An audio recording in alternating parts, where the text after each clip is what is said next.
What's it?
Hi, everyone.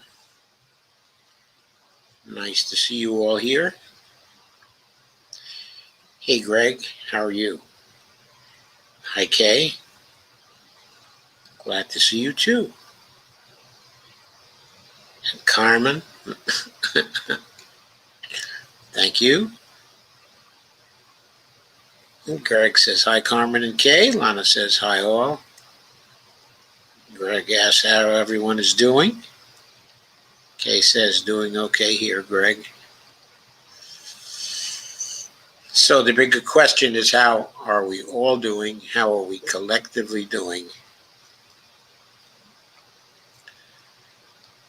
Well, of course, as you know, I see our situation is coming to a crisis. I'm doing pretty well personally, Greg.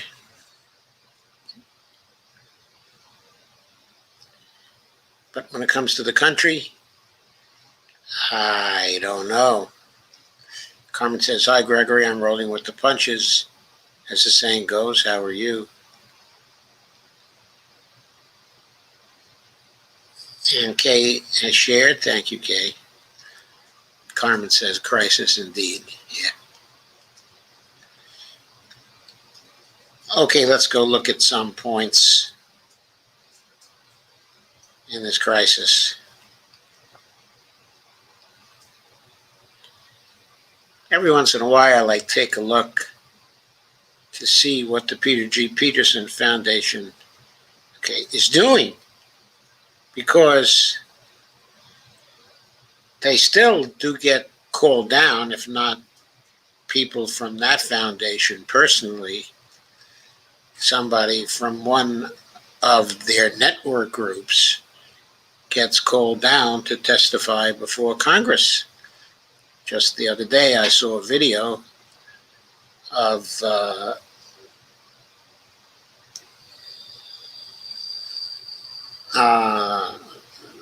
head of the Committee for a Responsible Federal Budget,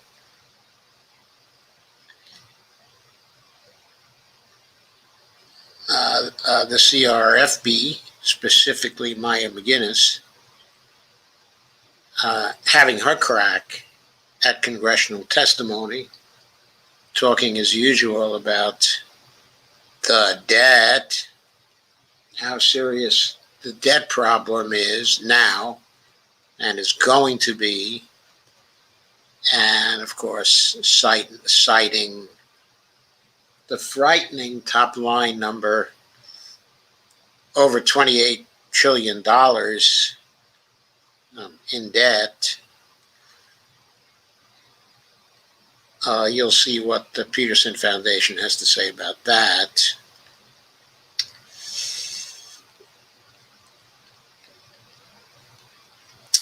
But basically, to summarize it all, $85,000 a person. We each all owe $85,000 a person to pay down the federal debt. That's the way these groups are presenting the problem. A highly dishonest presentation.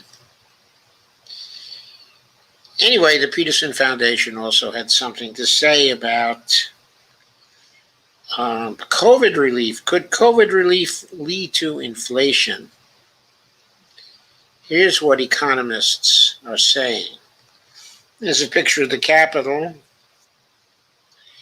with the letters relief obscuring the Capitol. And the article says the federal aid provided in response to the COVID-19 pandemic estimated to cost about $5.3 trillion, has ignited a healthy debate among economists about whether that surge in government spending combined with higher growth and lower unemployment will lead to inflation. Defined as the rate in which the prices for goods and services increase across an economy, inflation is sustainable at low levels, the Peterson Foundation wants you to know. But high and volatile inflation can stunt economic growth and erode purchasing power. If inflation were to rise quickly, the Federal Reserve could act to contain it by raising interest rates from their current low levels, which would make borrowing more expensive and slow economic activity. They blithely say that, but when the Federal Reserve tried to contain inflation after Paul Volcker took over by raising interest rates from their then very low level in order to make the borrowing more expensive and slow economic activity, when they tried that, it availed them not at first. So they just kept trying and trying and trying. They raised interest rates till the prime rate was over 20%. Then, of course, the economy collapsed. So they finally did slow economic activity. But it was rather a ruinous crash. It seemed like the economy was considerably robust against their attempts to contain inflation by raising interest rates. And they say in the next sentence, however, raising interest rates to control inflation has sometimes led to economic contraction and even to recessions. And that is right. Absolutely right. But of course, that's really, an understatement, because that recession caused by the Federal Reserve was enough to give the victory in 1980 to Ronald Reagan. That was really the deciding factor in terms of making the election a runaway for Ronald Reagan and getting rid of poor Jimmy Carter, who made certainly one really great mistake. That was appointing Paul Volcker as the head of the Federal Reserve. He doomed his presidency by doing that. It was a stupid move. He should have kept the old guy, who was much more cautious when it came to raising rates. In addition, they say, the PGPF says, if interest rates were to increase in conjunction with higher inflation, there would be significant implications for our national debt. Well, that is true in the sense that we would have to borrow at higher interest rates, which, if we were selling short-term debt, would mean that we would soon be running up the size of what we would have to pay in repayments. In other words, the principal would stay the same, but the interest payments would start to increase. And then if we issue debt in order to cover the interest payments, we would see a certain degree of acceleration in the increase, in our national debt. And if we were also seeing a recession at the same time as the inflation, as we were in 1979, in 1980, then we would have the stagflation that everybody hated. And of course, that would really increase, our national debt. But that's not a necessary outcome. And the Peter T. Peterson Foundation never will tell you that that's not a necessary outcome. Why isn't it a necessary outcome? Simply because if we're going to deficit spend, we don't have to issue any further debt. We could simply create the money,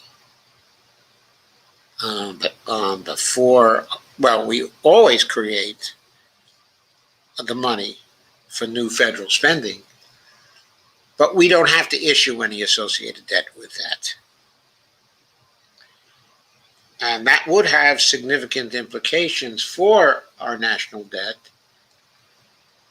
Specifically, it would mean that we would not be increasing our debt any further at all.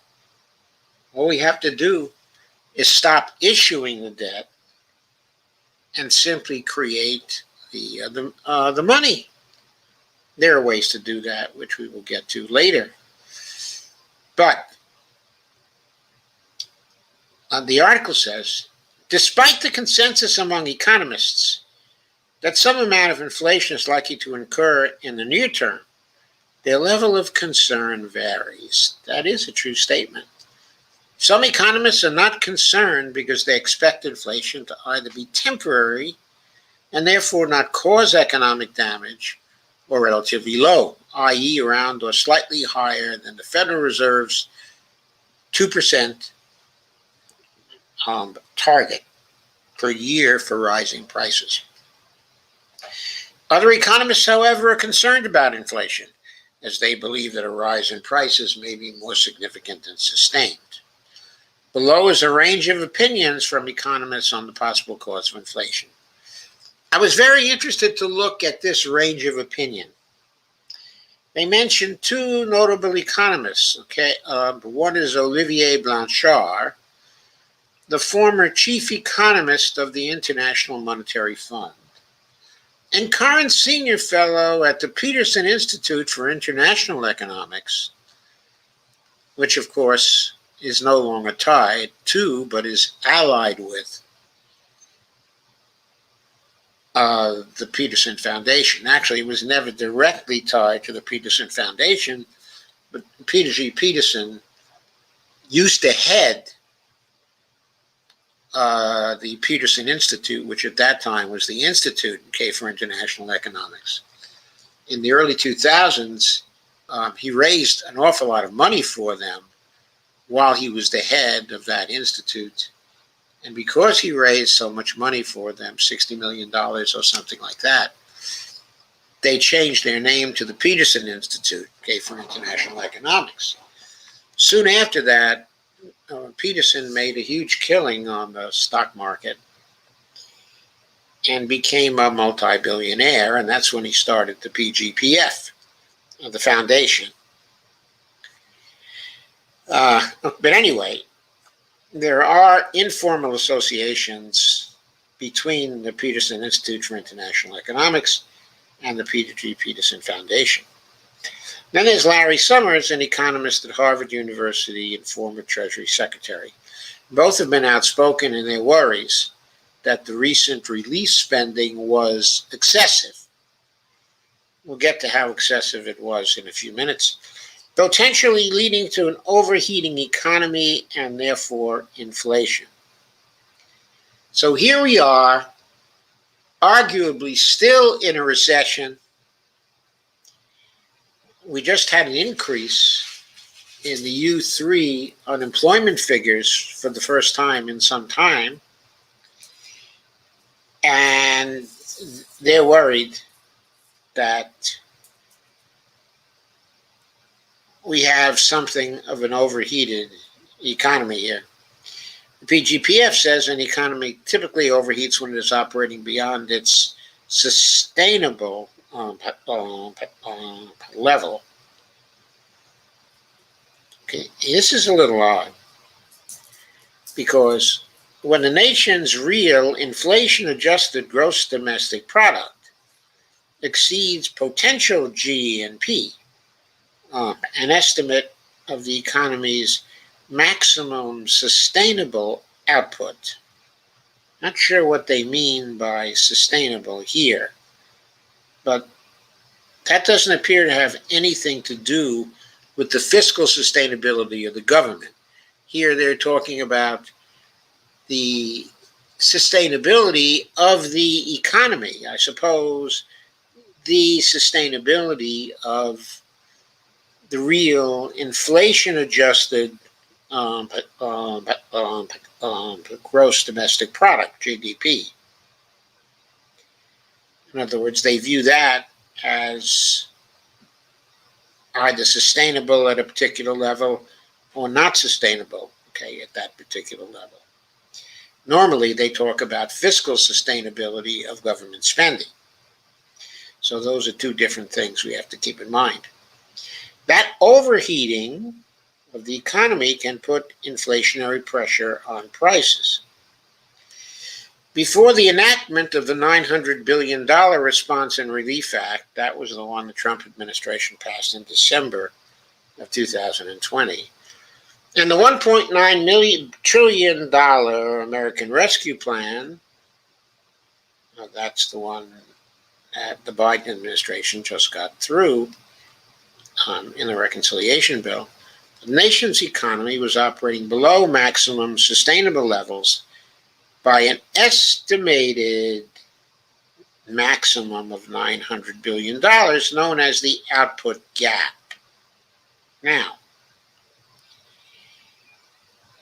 that, of course, is an estimate that's drawn from particular economic models. Economic models differ in their basic assumptions. We don't know here what economic model is being referred to by these economists or by the PGPF Foundation. They believe that the output gap was only 900 billion. I think it depends on where you measure the gap from, as well as the assumptions in back of the model that you're using. So you always have to keep that in mind. If we look at the output gap starting in 2009, before the great financial crash, I think you will find that the output gap as measured between the actual output we've had since that time and the potential, the GDP potential, which obtained, at that time, that you would find the output gap to be in the many trillions of dollars. So the 900 billion estimate is highly questionable in my mind. However, economists such as Blanchard have expressed concern that the $2.8 trillion of funding through those two bills may be too much. If that relief boosts the economy by more than the output gap, it could cause demand and supply issues that lead to inflation. Larry Summers, also warned about the consequences of that amount of relief, including the possibility that it may cause the Federal Reserve to raise interest rates in response to higher prices, thereby pushing the economy into a recession. Whether the Federal Reserve raises interest rates or not is, of course, a policy variable. It depends upon the policies the Federal Reserve chooses to follow. The Federal Reserve is not caused to raise interest rates. It makes a choice to raise interest rates. That framing is a false framing. It doesn't recognize that the Federal Reserve raising interest rates is a policy variable. It uses causal language where that, is inappropriate.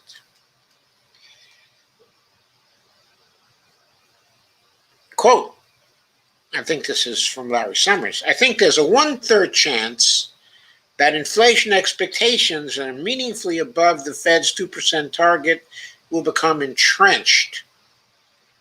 Again, a 1/3 chance that the Fed will bring about substantial financial instability or recession in order to contain inflation. And a 1/3 chance that this will work out as policymakers hope. Unquote. How do you suppose Larry Summers arrived at those estimates, at those probability estimates? Do you suppose that he had any empirical base for making those estimates? How many inflation situations like the one we're going through now, potential inflation situations, like the one we're going through now, does Larry Summers have data on? Does he have data on 100 cases? Does he have data on 1,000 cases? Does he have data on 10,000 cases? Does he have enough data so he can compute any sort of chance, any sort of probability that he could say that the probability is 1/3 for this and 1/3 for that and 1/3 for the other thing? Or do you suppose Larry Summers is just bullshitting? And by the way, what does probability have to do with it anyway? What we're talking about here is not something random. It doesn't have to do with probabilistic expectations. It has to do with likelihoods, not with probability. There are supposed to be models here. Those are supposed to be causal in certain aspects. We're talking about predispositions to achieve particular results. Does Larry Summers know what a predisposition means? Such that he can estimate that the likelihood is 1/3, that inflation expectations meaningfully above the Fed's 2% target will become entrenched?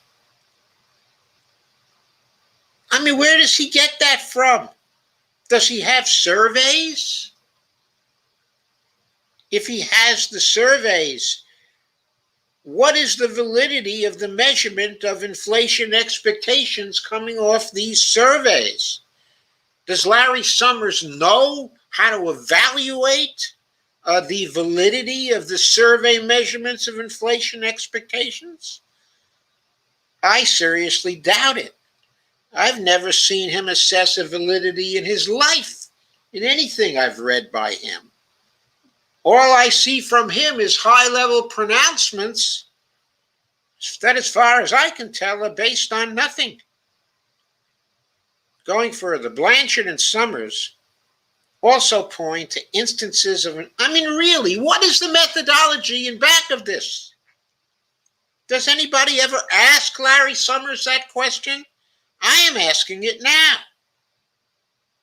Blanchard and Summers also point to instances of inflation in the past as examples of the possible effects of high or volatile inflation arising as the COVID-19 pandemic wanes.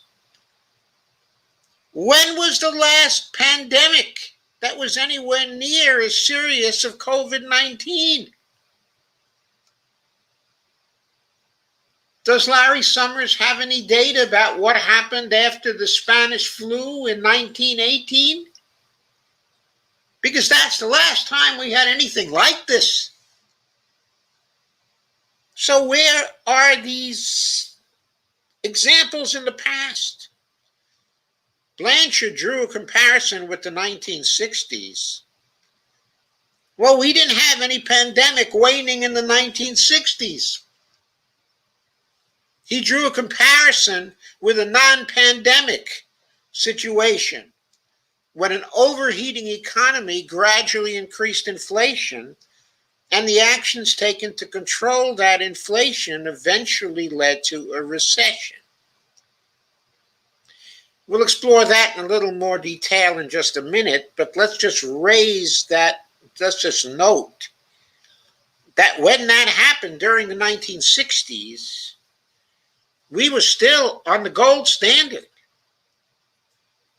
Does anyone think that inflation would work in exactly the same way when we're dealing with an economy operating on the gold standard? When there's an artificial shortage of money induced by the presence of gold? It may be easy to create an overheating economy when the supply of money is limited in the economy.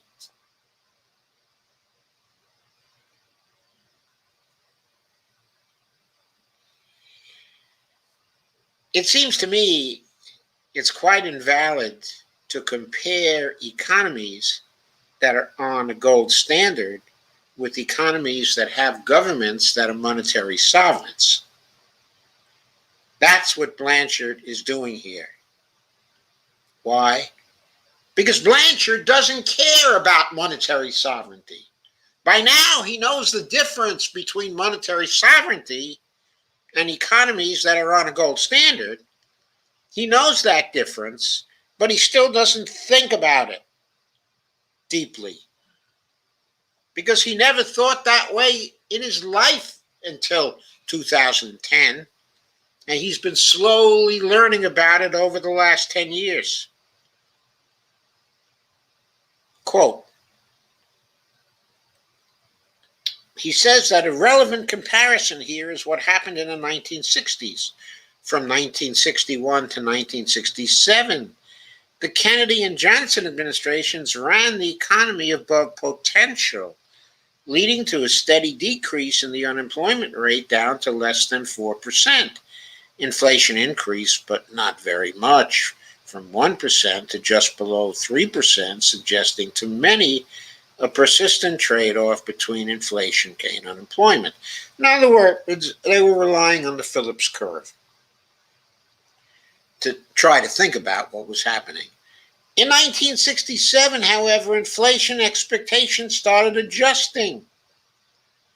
Now, I'd like to see some data on that. I'd like to see some surveys on that. I'd like to see some measurements of inflation expectations. I don't take that at face value, but by the way, two facts have to be stated. Number one, we were in the middle of the Vietnam War then. This was about 2 to 3 years after the escalation by the administration and our pouring large numbers of troops into Vietnam. So we were not only on a gold standard, but we were in a partial war economy during a time when we were relying on a gold standard and shifting some of our domestic production to a far greater degree than now, by the way, to a much more substantial effort at fighting overseas than we have going right now. We had many more troops, in Vietnam than we've ever had fighting in our recent wars.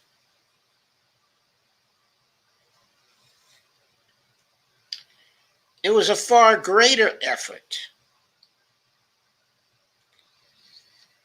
In 1967, however, inflation expectations started adjusting. And by 1969, inflation had increased to close to 6% and was then seen as a major issue. Part of the inflation, by the way, had to do with the fact that there was a gold rush at the gold window in those years after 1969. In particular, the French were leading a run on our gold, forcing us to diminish our gold reserves and starting to give us a lot, of agidou, if I could use those words, or that word, with respect to whether we could be successful in maintaining the peg of dollars to gold that we offered at the gold window. This was a factor in creating inflation at that time. Fiscal and monetary policies tightened. Yes, because one of the things we didn't want to do was to run out of gold, leading to a recession from the end of 1969 to the end of 1970. But we came out of that recession, didn't we? In 1971, we were not in that particular recession anymore. As I recall, as Nixon was beginning to run in 1972, the economy was pretty healthy. Everybody considered him a very successful president, and he had a landslide in 1972, much to my chagrin, okay, and the chagrin of many others who hated that man for very good reason.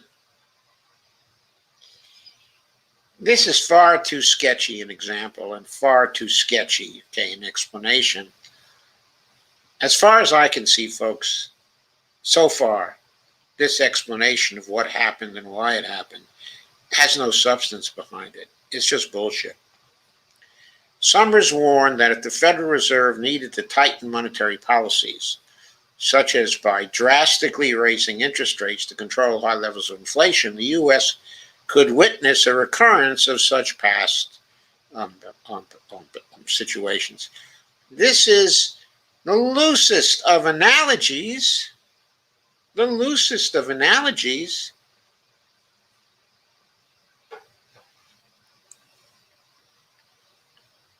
First of all, it doesn't even establish that the levels of inflation at that time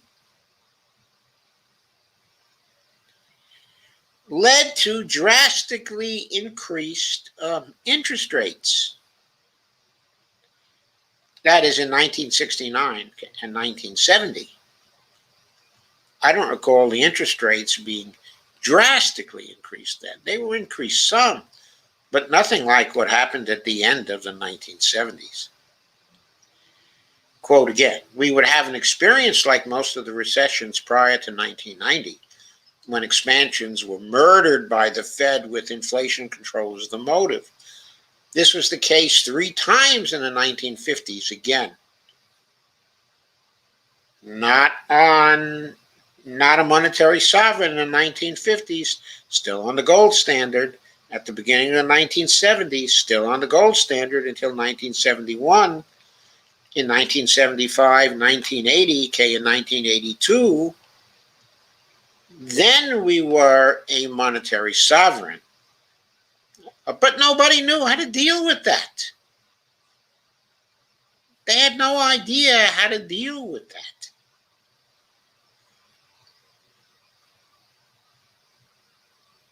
They had no idea to use it, how to use it to their advantage at that point. They had no great understanding of what had happened in World War II and how we avoided inflation back then. Besides, the inflation we experienced in the 1970s that were murdered by the Fed with inflation control were not demand pull inflations. In 1975, and before 1975, and in 1980, the inflations were cost push inflations.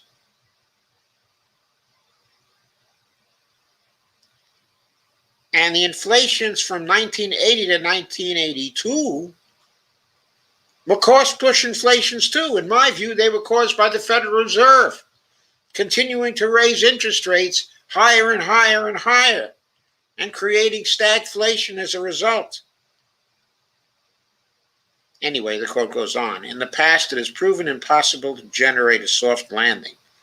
I can't think of a time when we have experienced a big downshift without having a recession. Well, I can't think of a time either, because the use of interest rates to try to contain inflation is working with a very dull and ineffective instrument indeed, which takes a long time to take hold and which is only effective once you've crushed the economy. In those years, in the 1970s, there were half-hearted attempts to use price and wage controls to try to put a damper on the inflations of those times. And it was appropriate to use those, but it was only done in a half-hearted manner, not in the serious and successful way we did it in the Second World War. Anyway, they go to other economists, and I'm taking too long on this, so I'm going to speed up now. They mentioned Jerome Powell, chair of the Fed, who doesn't think that this is likely to be a strong inflation, and who's going to wait to see whether there is any inflation before the Fed takes any sort of action. There is Mary Daly, president of the Federal Reserve Bank of San Francisco, who pointed out inflation actually fell at the beginning of the pandemic. And she thinks it'll be likely some time before inflation is sustainably back to 2%. And then someone who's director of the Hamilton Project at the Brookings Institution and was a former chief economist of the CBO, so another very conservative economist, thinks that if the economy overheats and inflation rebounds, it would likely be temporary and therefore won't cause concern. Then there's also Julia Coronado, president of Macro Policy Perspectives and a former economist at the Fed, would not be worried about inflation unless it persistently exceeds 3% over a long period of time. That's probably the most sensible of these comments, except for Jay Powell. But what I want you to note is there's supposed to be a range of economists here. Where are the University of Massachusetts economists? I don't see any of them quoted here. I don't see Dean Baker quoted here. I don't see any of the MMT economists being quoted here. I don't even see Paul Krugman being quoted here. I mean, all I see is a bunch of economists who in the past were Austerians getting quoted about inflation expectations. The whole promise that this foundation has relied on a range of economists is clearly false. That range is severely constricted. Their underlying models are constricted. Their pronouncements are methodologically without foundation. And the range of economists they've relied upon is a very, very narrow, rightist sort of mainstream range of economists, in my humble opinion. So, I think this is simply baloney. It's the Austerians sounding off again, not having the courage this time to come out and to make a prediction and say, we're going to have inflation, so what we ought to be doing now is cutting back on the spending. They don't have the confidence to say that anymore because they've been so wrong before. So they just bring up these concerns and cite some economists, call them a range as if they're representative, okay, of anything at all. They're certainly not at all representative of any serious economic studies, okay, or reports. For that matter, where are the Economic Policy Institute economists? No one is cited from the Economic Policy Institute.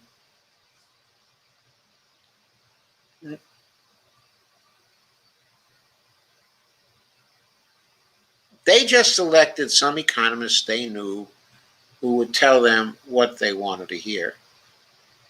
And they produced it in this article.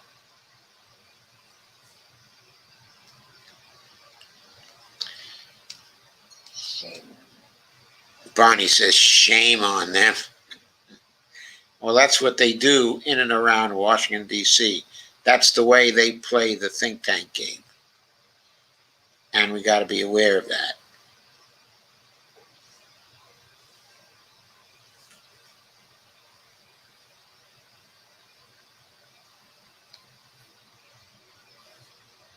So, here's another dimension of the knife edge. This one we can be much shorter with. The April jobs report. Well, you know, they expected that we were going to have 1 million new jobs, okay, in April.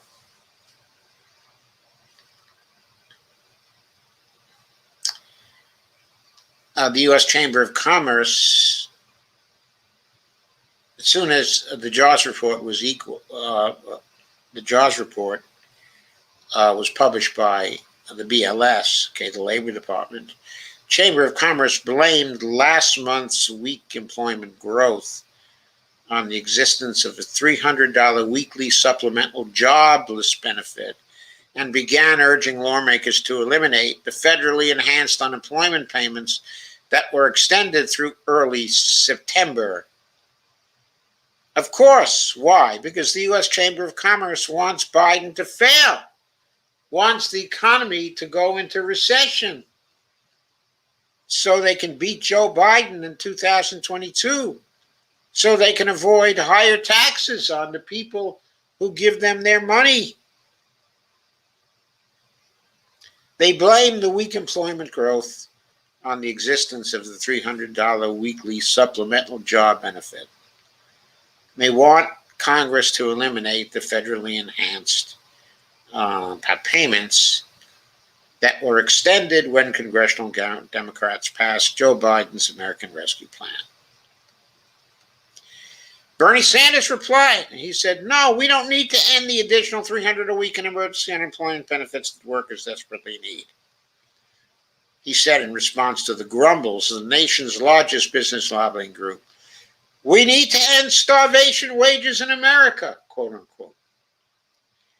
If $300 a week is preventing employers from hiring low-wage workers, there's a simple solution, Bernie added. Quote, raise your wages, pay decent benefits. I think what Bernie should have said is, raise your wages or dig your grave. Now, we used to have a guy around here in the computer business who used to say to his suppliers, okay, he was in the microcomputer business, and he would seriously say to his suppliers, his favorite saying was, lower your prices or dig your graves. So I'm quoting him.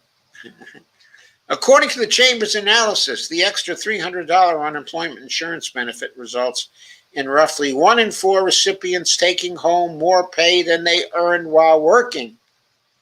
In response to that claim, Sanders' staff director, Warren Gunnels, the man with the receipts, said, quote, if 1 in 4 recipients are making more off unemployment than they did working, that's not an indictment of $300 a week in UI benefits. It's an indictment of corporations paying starvation wages, unquote.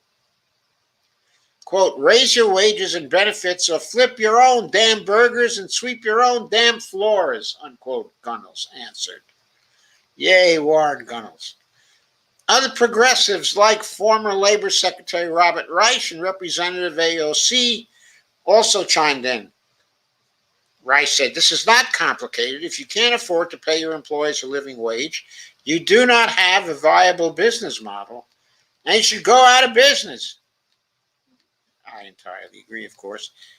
And AOC says, fun fact, this is on Twitter, U.S. Chamber of Commerce is a secretive business lobby that supported a $3 million effort to primary me out of office last year because I stand up to Wall Street. They lost. Walmart was ousted as a secret client of the Chamber of Commerce. Yeah. If UI is greater than wages, the solution is to actually pay a living wage. That was in a retweet that she made of a tweet by the Chamber of Commerce, by CNBC now. I'm sorry, it was CNBC,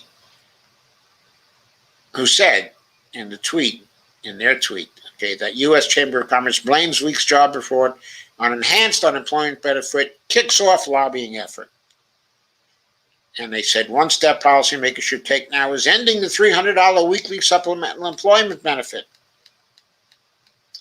Morris Pearl of the Patriotic Millionaire said on Friday afternoon, responding to the chamber, we don't have a shortage of willing workers in this country. We have a shortage of employees who are willing to pay workers enough to live.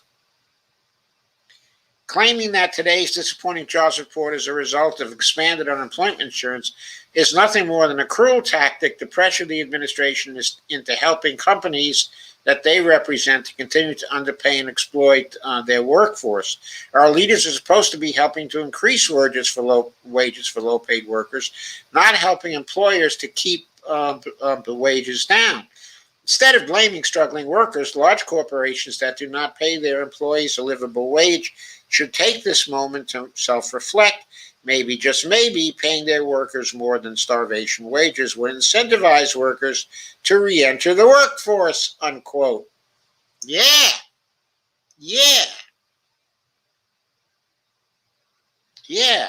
And by the way, why can't we pass a federal job guarantee at $15 an hour in the lowest cost area of the United States, plus cost adjustments for every other local area until we get to the highest cost local areas, which probably would have wage rates, the livable wage rates in the job guarantee program somewhere over $30 an hour. Maybe, just maybe, that would incentivize the employers to pay those wages or get the hell out of business because they don't belong in business if they can't pay those wages. Writing for Jacobin earlier this week, Sandy Barnard noted that another overlooked factor is the increased morbidity rates, that's death rates, illness rates, among food and agricultural workers, which increased more than any other occupation during the COVID-19 pandemic, according to a recent study from University of California, San Francisco. Quote, living, breathing people have decided they don't want to risk their lives for $7.25 per hour and no health benefits, said Sandy Barnard. And Ilhan Omar responded to the chamber by saying that, quote, the interests of big business are at war with the interests of the working class. Yes. They will spend millions of dollars to take $300 a week away from you and your family to force you to work for them for pennies, she added. Quote, their greed has no bounds. By the way, that was an old refrain of Teddy Kennedy also before he died. Look, when the chamber comes out with something like this, it is asking Biden to self-destruct. That's what it's about. They're asking Joe Biden to self-destruct. If he were to respond to them and refuse to pass any further extensions of unemployment insurance until the end of the pandemic crisis, he would completely lose his majorities in both houses of Congress, even if those elections were not currently being rigged by the Republican state legislatures all over the country. Even if it were a completely fair election, he would be getting bombed out of Congress entirely. Because that kind of action would be sure death for the Democratic Party. And if Joe Manchin even starts echoing this in the slightest, he should be made such a laughingstock in West Virginia that he immediately resigns from the Senate.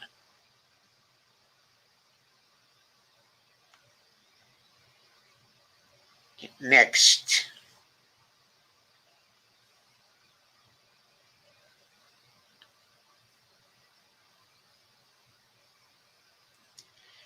This is on that labor report we were hearing about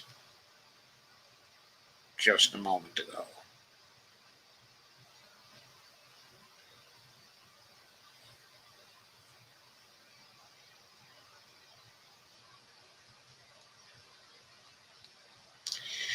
As hiring undershoots expectations, Biden is urged to go big with $10 trillion jobs plan. This was from Common Dreams on May 7th by Jake Johnson. And analysts expect the job report was going to deliver the strongest showing since August, projecting the U.S. economy added as many as 1 million jobs last month. But the Bureau of Labor Statistics announced Friday morning that the economy added just 266,000 jobs in April. And by the way, they also announced that the former figure of 970,000 job gain in that they thought they had, in the month of March, was actually a mistake. They only gained about 770,000 jobs, in March.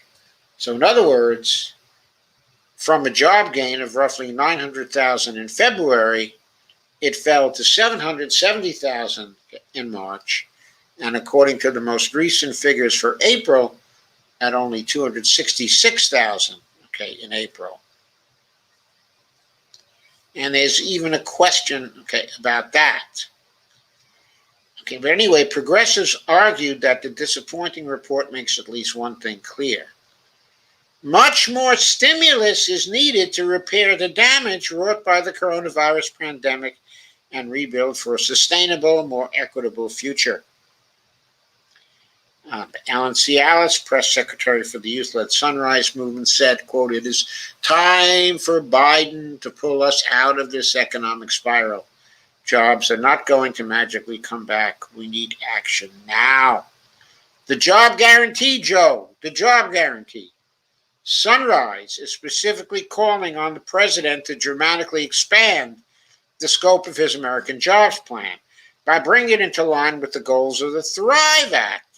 Legislation introduced last week by Representative Debbie Dingell, a Democrat, of Michigan.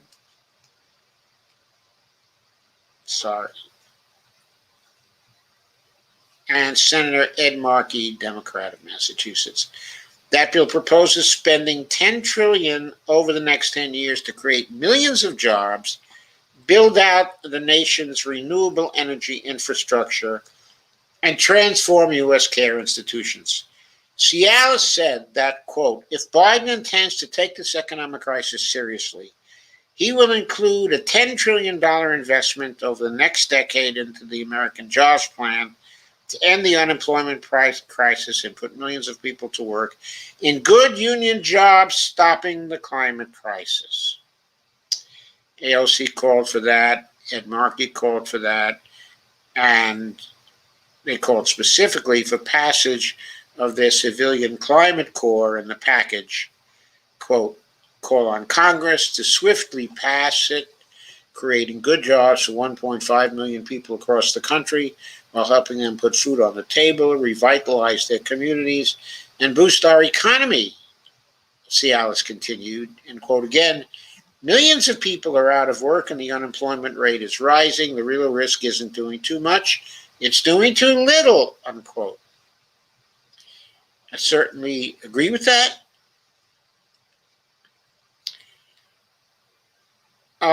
But I also think the Civilian Climate Corps should not be limited to 1.5 million people across the country, but rather should be funded at far higher levels so that it can absorb really tens of millions of people, if necessary, to help them put food on the table and to revitalize their communities and boost our economy. But she's right. The real risk isn't doing too much. It's doing too little. And Jaya Powell, Representative Pramila Jayapal, Democrat of Washington, chair of the Congressional Progressive Caucus, echoed that message in a tweet on Friday, declaring, quote, "We need the American Jobs Plan and the American Families Plan to go big and bold, rebuilding our economy and helping lift our communities. There's just no question about it." And according to the new BLS report, the unemployment rate actually ticked up slightly in April to 6.1% from 6.0%, and the U.S. economy remains 8.2 million jobs short of the pre-pandemic level. And by the way, we had unemployed people before the pandemic at 5.6 million. That was just the U3 rate. The U6 rate was 12 million people before the pandemic. So even if we got down to the same number of jobs at the pre-pandemic level, we'd still have at least 12.6 million people unemployed. So really, if we're talking real unemployment rates here, we're still talking in the 20 to 25 million level, it seems to me. We need that federal job guarantee, and we need it badly.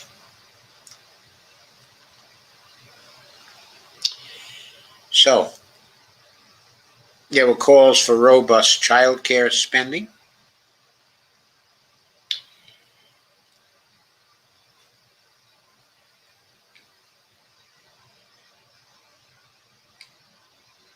The report found that the number of women employed or looking for work declined by 64,000 in April.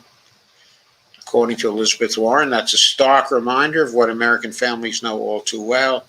Child care is infrastructure. If we want moms and dads to go back to work as this pandemic subsides, we need to provide them with the child care they need.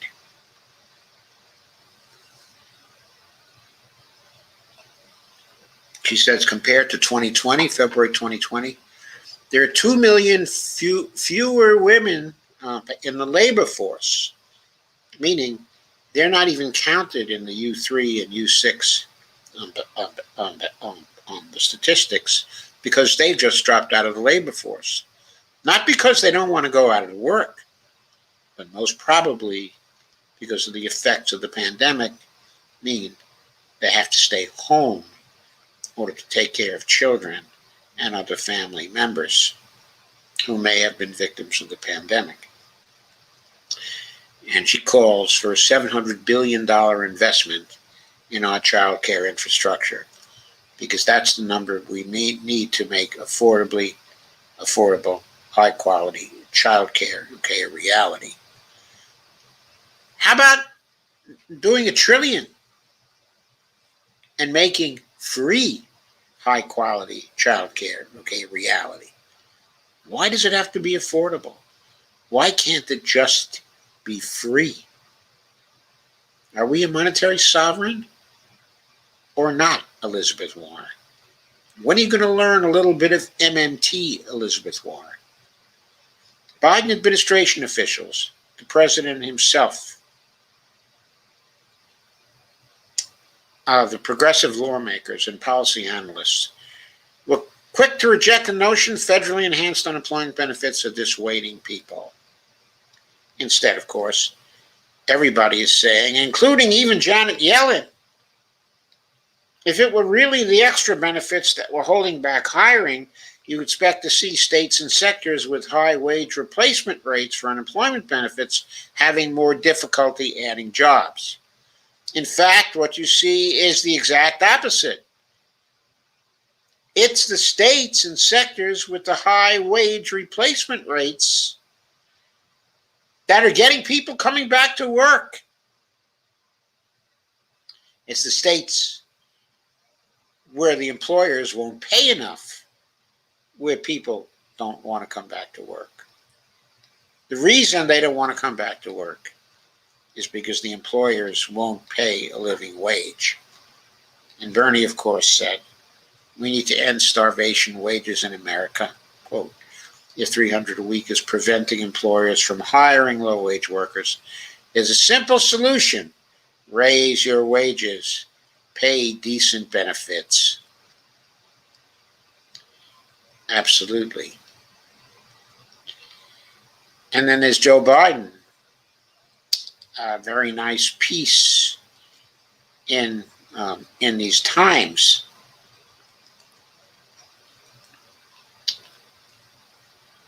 Which is by Natasha Hakimi Zapata, which is really quite a moniker.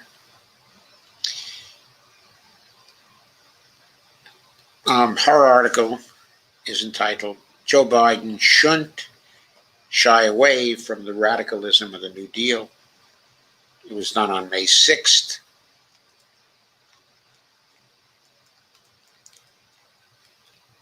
And what she does here is she interviews historian Eric Rauschway, who just finished a new book, Why the New Deal Matters, Embracing FDR's Signature Programs. It's not just a moral imperative, says Zapata. It's good politics. The Civilian Conservation Corps, a version of which Ed Markey and AOC include in their Green New Deal proposal, offers a model to create well-paying jobs while addressing the existential threat of climate change. By this same token, the Tennessee Valley Authority, which built the Wilson Dam and transformed the economy of 7 impoverished states, can serve as a blueprint to repair the country's crumbling infrastructure.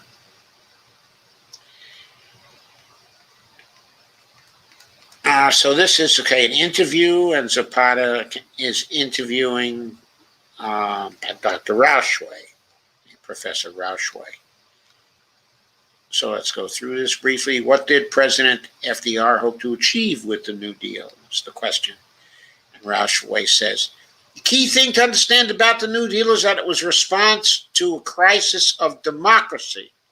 The Great Depression had broken the economy, and many representative governments, both in the United States and elsewhere, were not particularly responsive.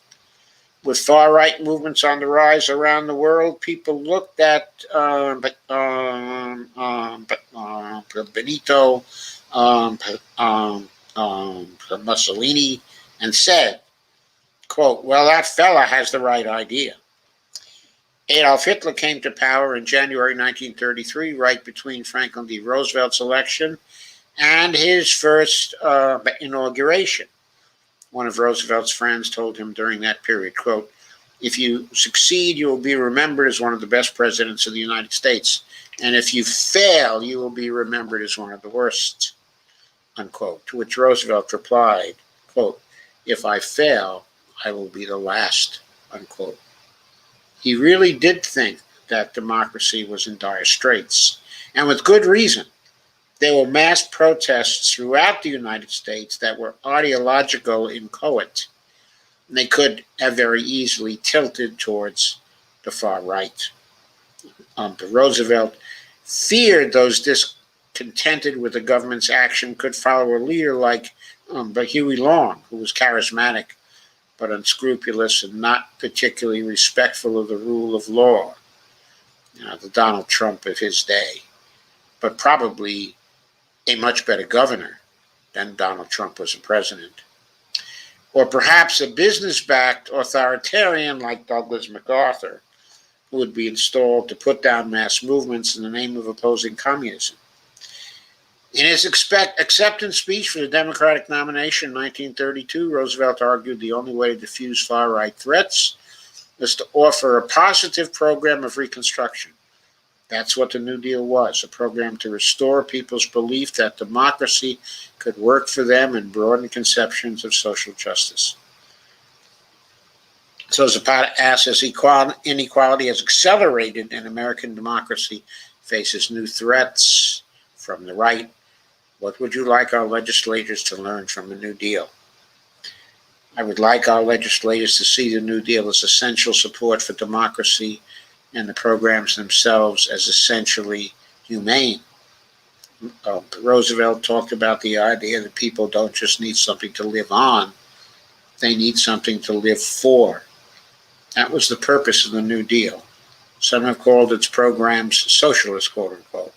But Roosevelt didn't see them that way, and neither did Norman Thomas, the Socialist Party leader in the 1930s.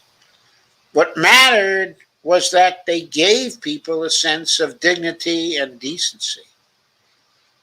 They made people believe they were participating in a society that was worth living in. If today's policy proposals have a sustainable set of goals and offer people a chance to lead decent lives, then they're worth supporting. Zapata asks, Jamel Bowie wrote about why the New Deal matters in the New York Times recently, concluding that the New Deal can be seen as a third founding moment in the history of American democracy. Why do you think, as Bowie writes, that the United States still hasn't lived up to the New Deal's promise of economic equality and opportunity? Rashway says, to put things bluntly, because it threatened people who have lots of money or power. The New Deal came about at a time when everything seemed to be in crisis, so lots of people were willing to support dramatic changes in the existing political and economic system. No sooner had it been successful than folks in boardrooms and in banks began to worry that it might be too successful. Even within the first 100 days of his presidency, FDR had already begun to run up against resistance to some things he wanted to do. But he and the New Dealers, the Democratic Party, along with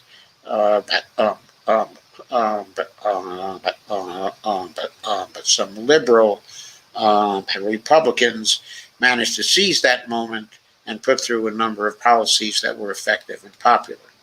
Not only did the economy recover, but a lot of people shared in the recovery, which caused the Democratic Party to get more popular.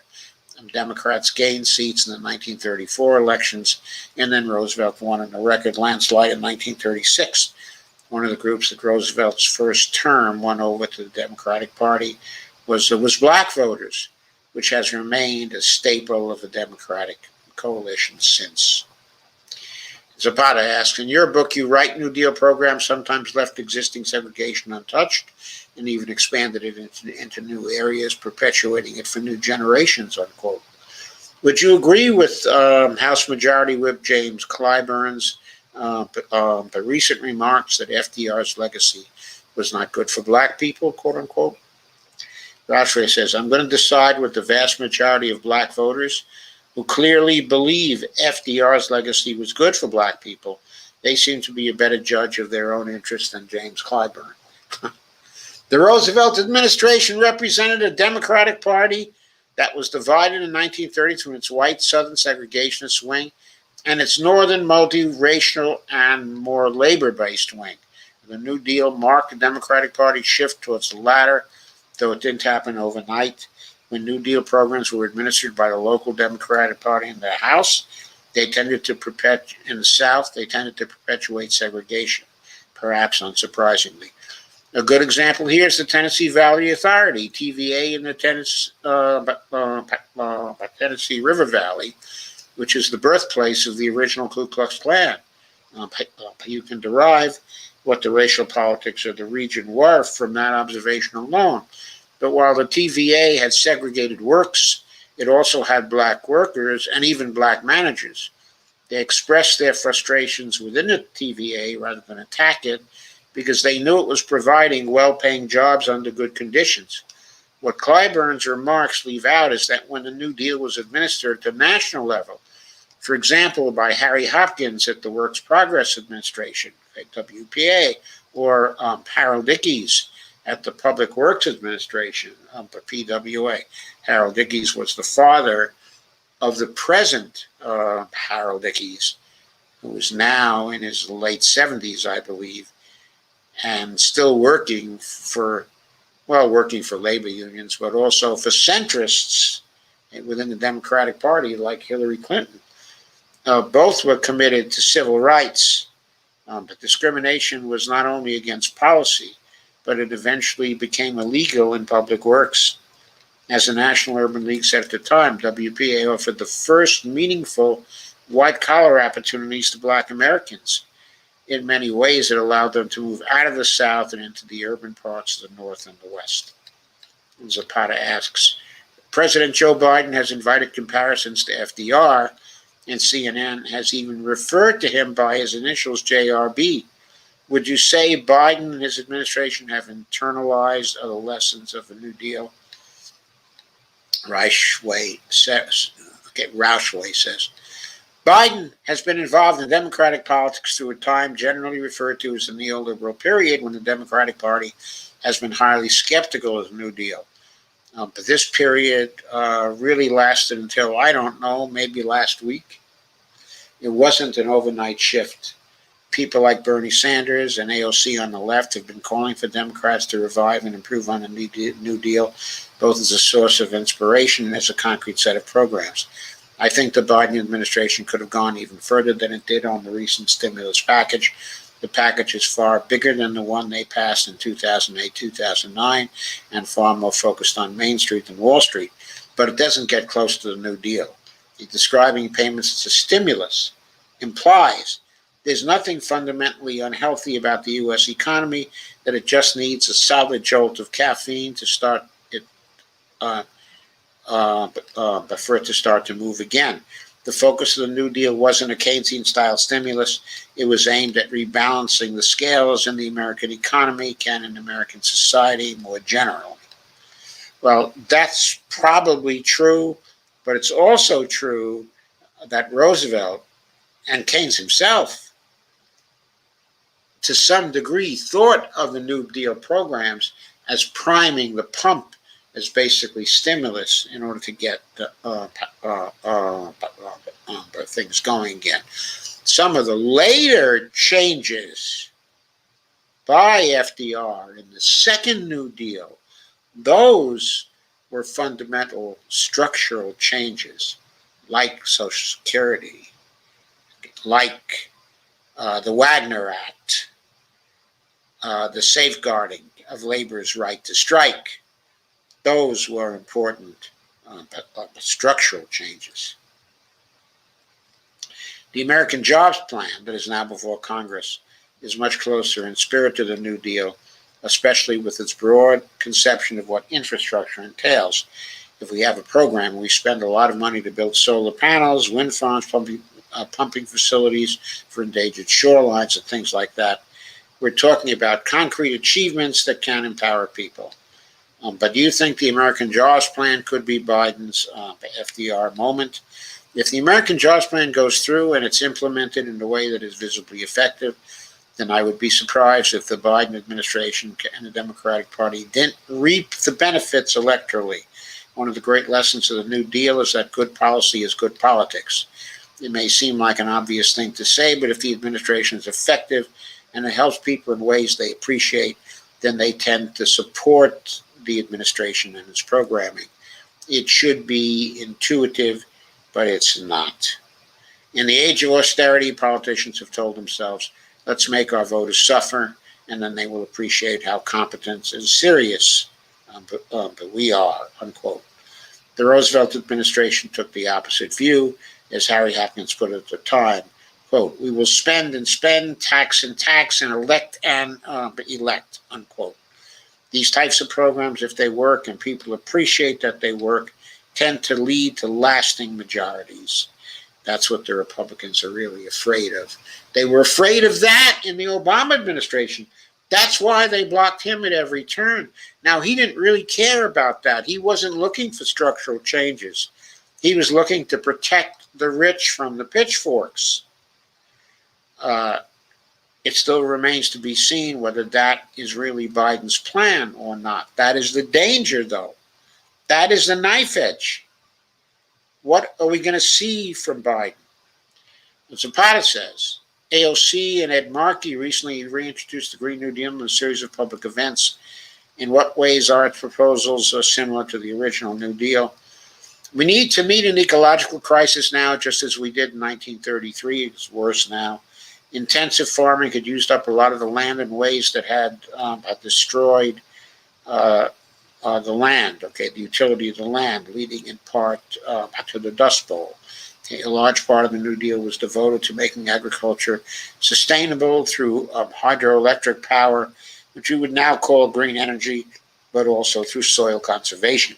The United States adopted physical and chemical methods of farming that would allow the prairie to yield good crops and sustainable grazing areas for decades to come. As I point out in the book, the New Deal is one of the largest, not the only successful articulation of American patriotism that doesn't involve going to war and killing people. That's a resource that folks can draw upon to try to mobilize people and give us pride in our ability to do constructive rather than destructive things. Ocasio-Cortez has also said she would like the Green New Deal to rectify some of the shortcomings of the original New Deal and specifically address structural inequalities created by infrastructure projects of the past, with emphasis on racial justice. Zapata says, Ocasio-Cortez and Markey recently introduced the Civilian Conservation Corps for Jobs and Justice Act of 2021. How did FDR's CCC work, and what kind of potential would a new version hold? The original CCC, says the Rashway, was not only focused on conservation, but on employing young men, precisely because they were understood to be the most susceptible to dangerous antisocial movements and behaviors. It was run by the War Department and was aimed at giving folks who might otherwise have been drawn to paramilitary movements a democratic, pacific thing to do instead. CCC was not very big during the New Deal compared to the WPA, but it was immensely popular in large measure because of the kinds of works it did. It focused specifically on conservation projects that included reforestation and reclamation, irrigation, and flood control. Did a tremendous amount of work in both state and national parks.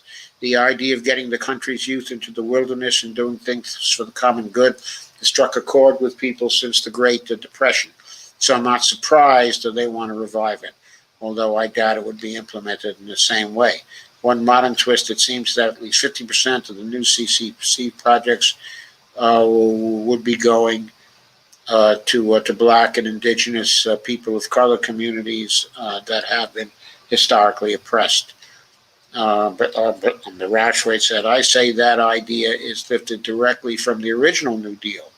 One of the things I tried to do with this book is integrate Native discussions about what was then called the Indian New Deal. The Indian Emergency Conservation Work Program was specifically thought of as an Indian CCC, and it was quite large and effective in bringing material benefits to these nations in many cases. Perhaps the Roosevelt administration didn't achieve its greatest successes with the Indian New Deal, but it did reverse a policy of breaking up native lands and giving them away to individuals. It also restored the federal government's commitment to Indian sovereignty. Zapata says, speaking of people who were largely left out of the New Deal, what kind of impact did its programs have on American women? Rashway says, from the beginning, the Roosevelt administration contained a particular strain of feminist politics, and not only because of Eleanor Roosevelt's influence in the Roosevelt household. Francis Perkins, his Secretary of Labor, also became an integral figure in the implementation of social welfare policies, but those social welfare policies generally focused on preserving the normative idea of the family with the male breadwinner at its head. They thought their top priority was giving men jobs, and it would lead to assistance for their wives and children. Women were eligible for specific employment under New Deal programs that included leading in-kind assistance and library programs, among other stereotypically feminine jobs. There were women professionals and artists who were employed by divisions of WPA, but most of this work was in construction, which was limited to men at the time. The New Deal reinforced and preserved the gender norms of the time by and large. Zapata asks, FDR supported collective bargaining, and the National Labor Relations Act is one of his lasting legacies. Do you think legislation like the PRO Act, which strengthens collective bargaining rights, is necessary to implement an effective modern-day New Deal? And Rashway says, during the ultimately failed effort to organize an Amazon warehouse in Bessemer, Alabama, President Biden gave a statement about how it's up to the workers to decide whether they want to join the union, that it's not up to him, it's not up to management. That is no more than a statement of the law that we now have in the country today. But it was greeted as a revolutionary Joe Hill kind of thing, because merely affirming that we have union rights in law now seems radical for a president of the United States. It suggests to me where we are as a society. New Deal legacy laws are actually pretty good already. The problem is that we don't staff or adequately fund the agencies that are supposed to enforce them. We've also allowed the federal judiciary to strip away many of the rights that the letter of the law guarantees. To reinvigorate the union movement probably would be a tremendous boon for any New Deal type program going forward. and the Democratic Party more generally.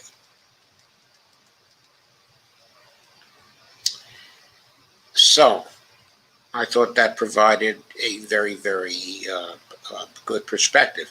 One thing it doesn't actually get into, though, is the probability that Joe Biden will actually go anywhere near the New Deal model or anywhere near the New Deal way. That really remains to be seen.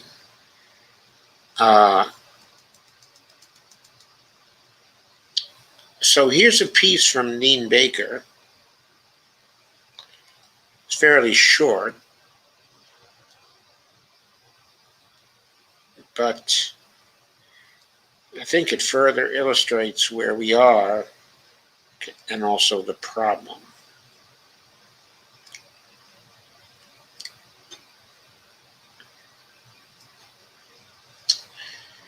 This appeared in Counterpunch, and it's from April 27th.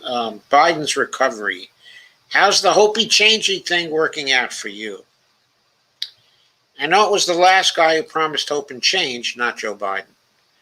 But I couldn't resist stealing Sarah Palin's best line ever, besides, even if Biden didn't promise hope and change, it looks like he might actually deliver. I don't know about that.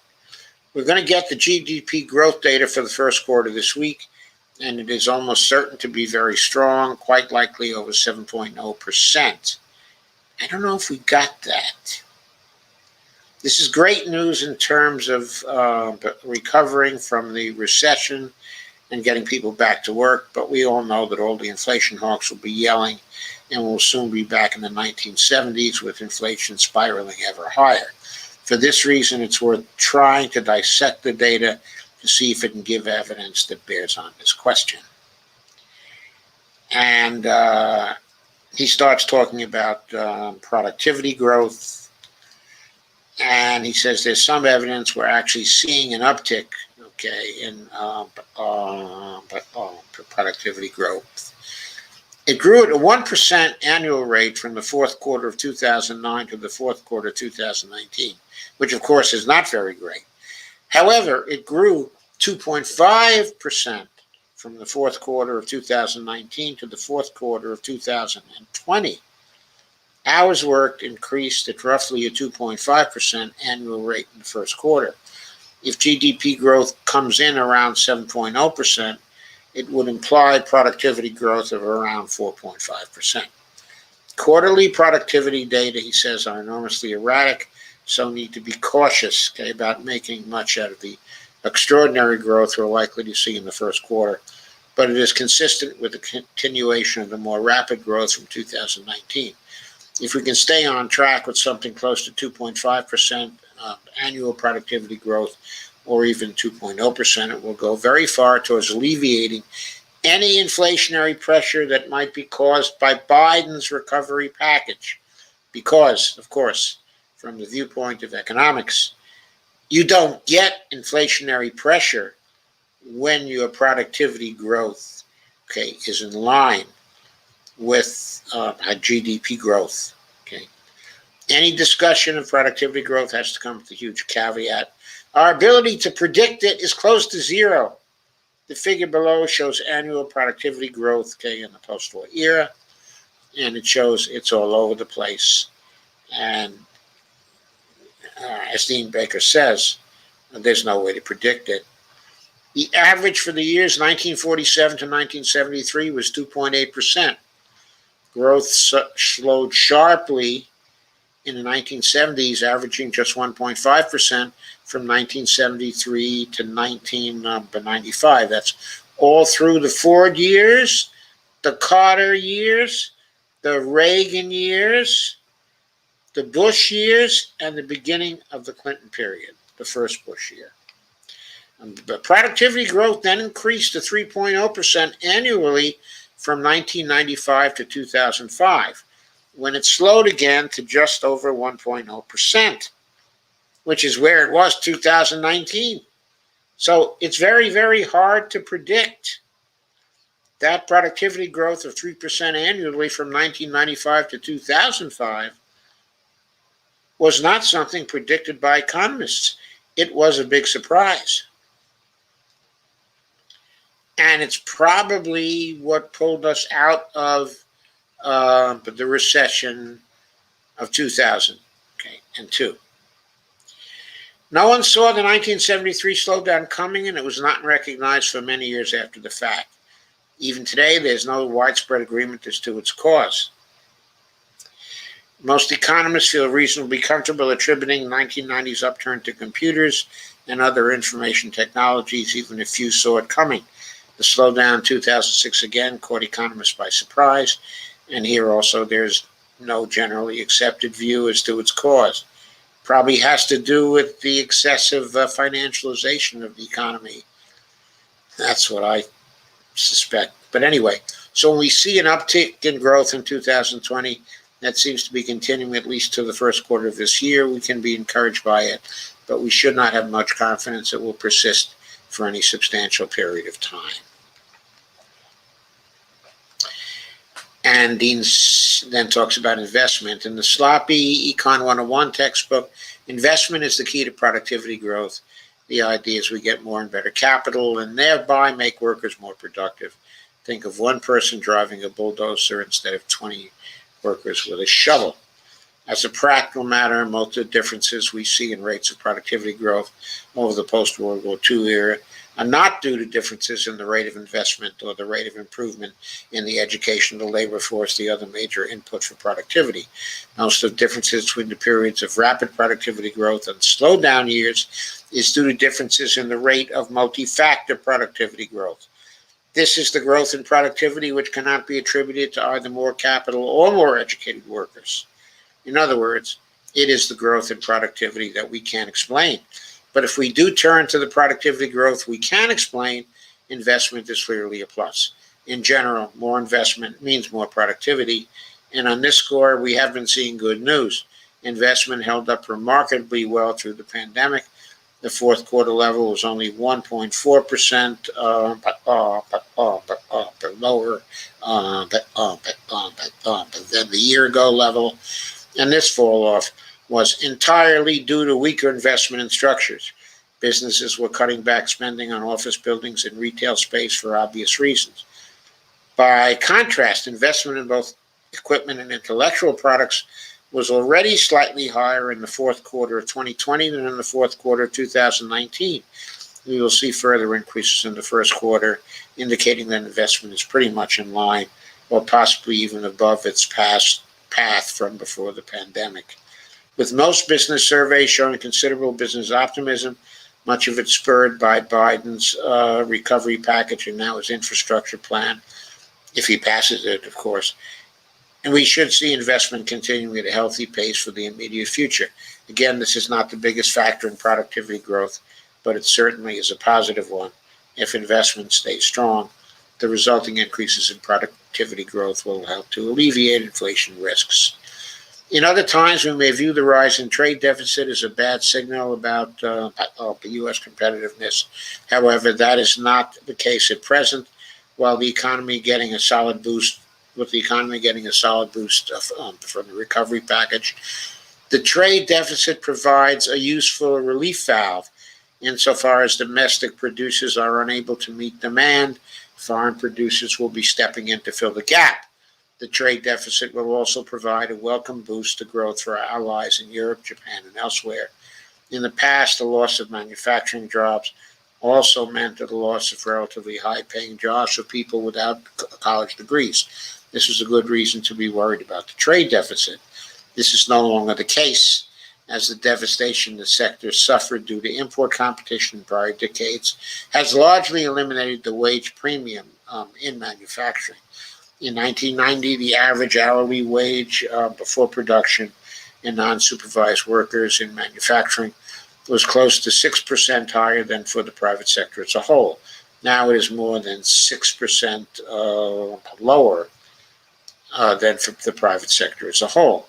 But manufacturing workers are still more likely to get health insurance and other benefits than the non-manufacturing workers, so there are still compensation premiums, but it's clearly much less than in prior decades. And he talks about this for a while. He also says that manufacturing historically has been a heavily unionized sector, but he says this is no longer true. Its rate, of unionization at 8.5%, is still somewhat higher than the 6.3% rate for the private sector as a whole, but it's hardly a qualitatively different story. Further, when we have added back jobs in manufacturing, they have not been union jobs. Since 2010, we've added more than 1.6 million jobs in manufacturing. However, the number of union members in manufacturing has fallen by 180,000. So to skip a little further, his last paragraph, he says, the future is bright. Okay, we have a long way to go, and there should be no celebrations when we still have 6.0% unemployment, now 6.1%, and millions of people who have dropped out of the labor market and given up looking for work altogether. But for the moment, the economy is moving in the right direction and at a very rapid pace. If this continues for another year or so, we will have some serious cause for celebrating. Of course, the jobs report just sort of undercuts to some degree what Dean says here. It looks like there's been a stalling of the further growth, in the economy that collapsed only 266,000 jobs, and the rise, in the unemployment rate. Those are not good signs and suggest we need further lift from federal spending. Which then takes us to the political factors stopping things up. First, a piece from Truth Out. What happened here?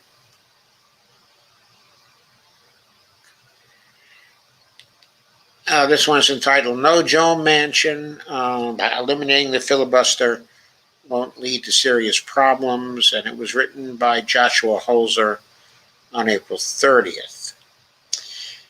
And it takes apart Joe Manchin's argument, that eliminating the filibuster would lead to serious problems. He argued the Senate, is different. Our founding fathers never intended the Senate should be like the House. Holzer says, first of all, eliminating the filibuster will not lead to serious problems. Most U.S. states and most democratic countries around the world don't allow for legislation to be filibustered. Many such states and countries function just fine. Giving the minority party veto power over widely supported legislation is unnecessary when there are other strong checks and balances in place. He says, second, while the Senate today operates much differently than the House thanks to the filibuster, that is not what the Founding Fathers intended. Notably, they did not include the filibuster in the U.S. Constitution, and in 1789, both the Senate and House, by rule books, allowed a simple majority to end debate. And you'll find that if you look at the initial version, of Jefferson's manual, which in large parts still runs the House today. But there was no mention of the filibuster there. That developed later. Eventually, the Senate rule book, the Senate decided to revise its rule book upon the recommendation of Vice President Aaron Burr. But one of the rules that was eliminated in 1806 at Burr's behest was that which allowed a simple majority to end any debate. This change was exploited in 1837 when the Senate endured the first of the filibusters. It was exploited in 1837 by the slave master Charles C. Calhoun, of course, who basically created the first of the filibusters. If Burr had not changed the rules in 1806, he wouldn't have been allowed to do that. I don't know why they allowed it in 1837. I suppose the Southern senators were powerful enough then, to sustain it. Anyway, Joe Manchin argues that if the regular order in the Senate, quote unquote, is abandoned, our nations may never see stable governing again. One could argue that after President Donald Trump lost the 2020 election and refused to concede, characterizing the U.S. system as unreservedly stable is perhaps overly generous. Setting that point aside, it's important to note that a regular order, quote unquote, in the Senate has evolved over time as the rules related to the filibuster have changed on several occasions. For example, in 1917, 1974, 1975, 2013, and 2017, senators willingly voted to weaken the filibuster. In other words, over the last 100 or so years, the Senate has been slowly trying to revert to the filibuster-free era that existed in 1789. Although conservatives frame attempts to abolish the filibuster as a progressive power grab, in reality it moves the rules that govern the U.S. closer to the original intent of the framers of the Constitution. Joe Manchin asserts that, quote, the filibuster is a critical tool to protecting our democratic form of government. There is no circumstance in which he will vote to eliminate or weaken the filibuster. Recall that at present, 60 votes are needed for legislation to be filibuster-proof. This means that senators from the 21 least populous states, which would together be 42 senators, could collectively prevent the passage of legislation. The population of the 21 least populous states equates to only about 11% of the country. In essence, the filibuster allows for just over a tenth of the population to hold the rest hostage. This is not the protection of the minority's rights, quote unquote, as Senator Mitch McConnell purports. Rather, this is the tyranny of the minority. Folks, it isn't quite as bad as Poland, okay, in the 18th century, when if even one person in the Diet was to oppose something, it could not be passed. But it is pretty bad when people who represent over a tenth of the population, just over a tenth, can hold the rest of the people hostage. Recently, the Senate parliamentarian ruled the budget reconciliation process can be used to bypass the filibuster may be able to be used much more often than previously thought. Manchin's refusal to consider abolishing the filibuster or even simply weaken it by utilizing the budget reconciliation process effectively means that McConnell wields a veto on Biden's proposals, even though Democrats control the presidency, the House, and the Senate. Given the Senate is evenly divided 50-50 between Republicans and Democrats, along with independents that caucus with them, a common retort is that the country itself is also evenly divided, and as such, Biden's slim majority shouldn't be able to ram through half-baked ideas, quote unquote. However, because of the population differences between states, in actually the 50 Democrats and their independent colleagues represent roughly 40 million more Americans than the 50 Republicans. Furthermore, anything that's dangerously undercooked would likely be ruled unconstitutional by the conservative-leaning Supreme Court, often denounced today by some, okay, as the fascist-leaning Supreme Court. And exasperated Woodrow Wilson once stated that, quote, that the, quote, Senate of the United States is the only legislative body in the world which cannot act when its majority is ready for action, unquote. But Manchin likes to portray himself as a bipartisan warrior fighting to protect the world's greatest deliberative body. Unfortunately, the Senate is not the world's greatest deliberative body, nor will it ever be as long as the inherently undemocratic filibuster remains. And of course, It's very hard to disagree with that. It's all, I mean, Joe Manchin is slinging a load of BS at people. That's all he's doing. All you have to do to see that is to read carefully between the lines of what he is saying, as this article does. No, eliminating the filibuster is not going to cause big problems. All Joe Manchin is doing is defending the Republican Party while pretending to be a Democrat. That's all that Kirsten Sinema is doing as well. So now we get to the final piece, The Blackmail Dilemma by Thomas Neuberger. But Tom Neuberger has some real good things to say in this one, so we'll go over them and then draw some conclusions. And thank you for staying. The Blackmail Dilemma. There's Joe Manchin. It's either me or a Republican. But why should I run as a Republican when all the dumb Democrats work to keep me in office? Other than the likely inevitability of a global climate crisis in this generation, because no one with power is doing anything close to enough to prevent it, the one issue that's kept me up at night for more than a decade now, me too, is the success of the Democratic Party's blackmail of its voting base and the impossible situation it leaves us with. For actual and thoughtful progressives, dealing with this blackmail has produced a generation-long dilemma without an apparent solution. I know that the term Democratic Party doesn't include all Democrats. For example, I would still eagerly vote for Alan Grayson for president or anything else he decided to run for, and there are others like him, Democrats with the right values and more integrity than they need to offset the moneyed temptations.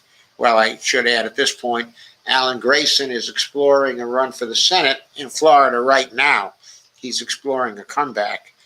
And first, I'd love to see him come back, if only for the entertainment value. He is very, very outspoken in his views, and he delivers memorable memes. Memorable memes. Okay, believe me, anyone who's around in 2009 and 2010, he was one of the few bright spots in Congress then. But even though the party is a mix of its parts, of course, he did fold on a few occasions, but he was not alone in that. Even though the party is a mix of its parts, it's also an aggregate of its parts. And in the aggregate, the Democratic Party is indeed a lesser evil, not the greater good. In the broad strokes, almost nothing good comes from the Democratic Party, simply less evil than what comes when their Republican colleagues are in the driver's seat. And even then, Democrats are often collaborators and enablers. As just one example, Obama ran on repealing the Bush tax cuts, and then when he had the chance, he repealed just half of them. It's the firmness of the grip of the trap that's so troubling. If you vote for a Republican, you get a Republican. If you don't vote, you often get a Republican. If you vote for a party, you very often get a Republican. Most people who are the least inclined to vote Democrat hate or fear the Republicans, and the Democrats know this. Thus, there's no incentive, zero, that inclines the corrupt corporate wing of a Democratic Party to change anything at all, and that's the wing that's in charge. All available avenues of change seem to have closed off. The Sanders solution, if indeed it existed, was rejected by those who control primary elections in both 2016 and 2020. Is there a third-party solution? The bipartisan consensus, the two-winged mono party, has made it literally impossible for a national third-party challenge to succeed. For starters, after Ross Perot, the two parties have made sure that no third-party candidate will ever make it to the debate stage. On the last of my solutions, the party within the party, quote-unquote, quote, virtual third-party solution seemed to die before our eyes when Alexandria Ocasio-Cortez rejected her earlier idea of a muscular and oppositional subcaucus of House Democratic progressives that would fight like the Tea Party fought, vigorously and at every turn. That ship has apparently sailed without any of the current squad members on board. Will Biden become the solution? He's being praised to the skies as the newest of new FDRs. But as Matt Taibbi points out, that particular media pump has been actively primed by Biden operatives behind the scenes to get that praise, quote, high-flown language, unquote, that came on, quote again, came on the heels of Biden's people whispering FDR comparisons in the ears of reporters for weeks, as Taibbi put it. Taibbi offers a great number of ways that Biden is keeping his old promise that nothing will fundamentally change, while his agents give lip service to his new and opposite one, that yes, you should hope for it anyway. Haven't we heard that song before, that there's hope for change? Didn't work out the last time, as I recall, and it's doubtful the same people will give us a different outcome this time. So what's a voter to do? Vote your conscience and go passive about the result. Going passive is exactly what the blackmail dilemma is designed to make you do. And yet, what action can create the opposite result? Apparently none, until God knows floods us all with a climate wipeout that indeed changes the system, but by killing most of the people who are dependent upon it. Given the starkness of the sky-level view of things, the word dilemma barely scratches the surface of the problem we have. Yet humans weren't built to be passive in the face of disaster and stay mentally healthy as well. Action is clearly the antidote, but by which one?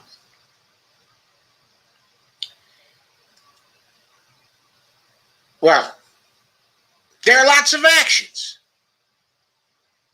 There are general strikes. There are boycotts.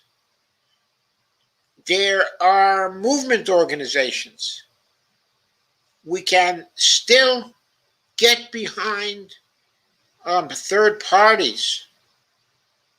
We can still protest on the streets, and to a greater extent as we get more organized.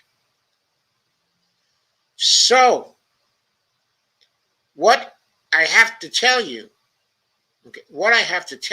is that there are various things we can do, but those things have to be focused on things that will change the situation, on options and alternatives that will change the political context. For the last few live streams, I've been emphasizing that we ought to once again be pressuring the Biden administration. Well, I shouldn't say once again be pressuring the Biden administration, but be pressuring an administration, in this case the Biden administration, and not the Obama administration, to be minting the $100 trillion platinum coin. Why do I say that? Why do I keep on saying that? I keep on saying that because it takes away this whole argument about the unsustainability of the national debt. If you look at the way we started off tonight, and the Peterson Foundation, and the remarks that Blanchard was making, and Summers was making, and some of the other economists were making, all that palaver revolves around the idea that if we spend more, not only will we have inflation to worry about, it won't only be inflation, But we're going to have or get an unsustainable national debt. And that unsustainable national debt, it's now at 85,000 for each of us as individuals. We have to take that whole idea of the unsustainable national debt off the table, because that is the idea that allows poor mouthing. At some point, we can reply to the inflation worries and the inflation problems by responding. Look, it wouldn't be good to have inflation, but if we do have it, we can freeze prices and freeze wages, and we can use various other options to withdraw too much money from an economy that is overheated. We can handle inflation. We can reply to fears of inflation. But we have to take that argument of the unsustainable national debt off the table. We must get people to accept the idea that we are a monetary sovereign and that there are no fiscal sustainability issues involved in our spending.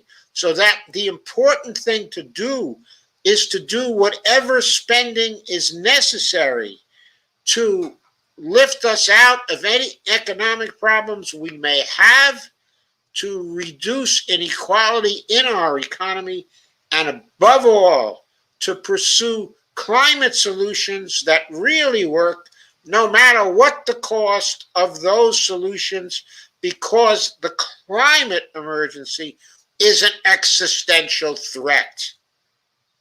We must never forget that it is an existential threat.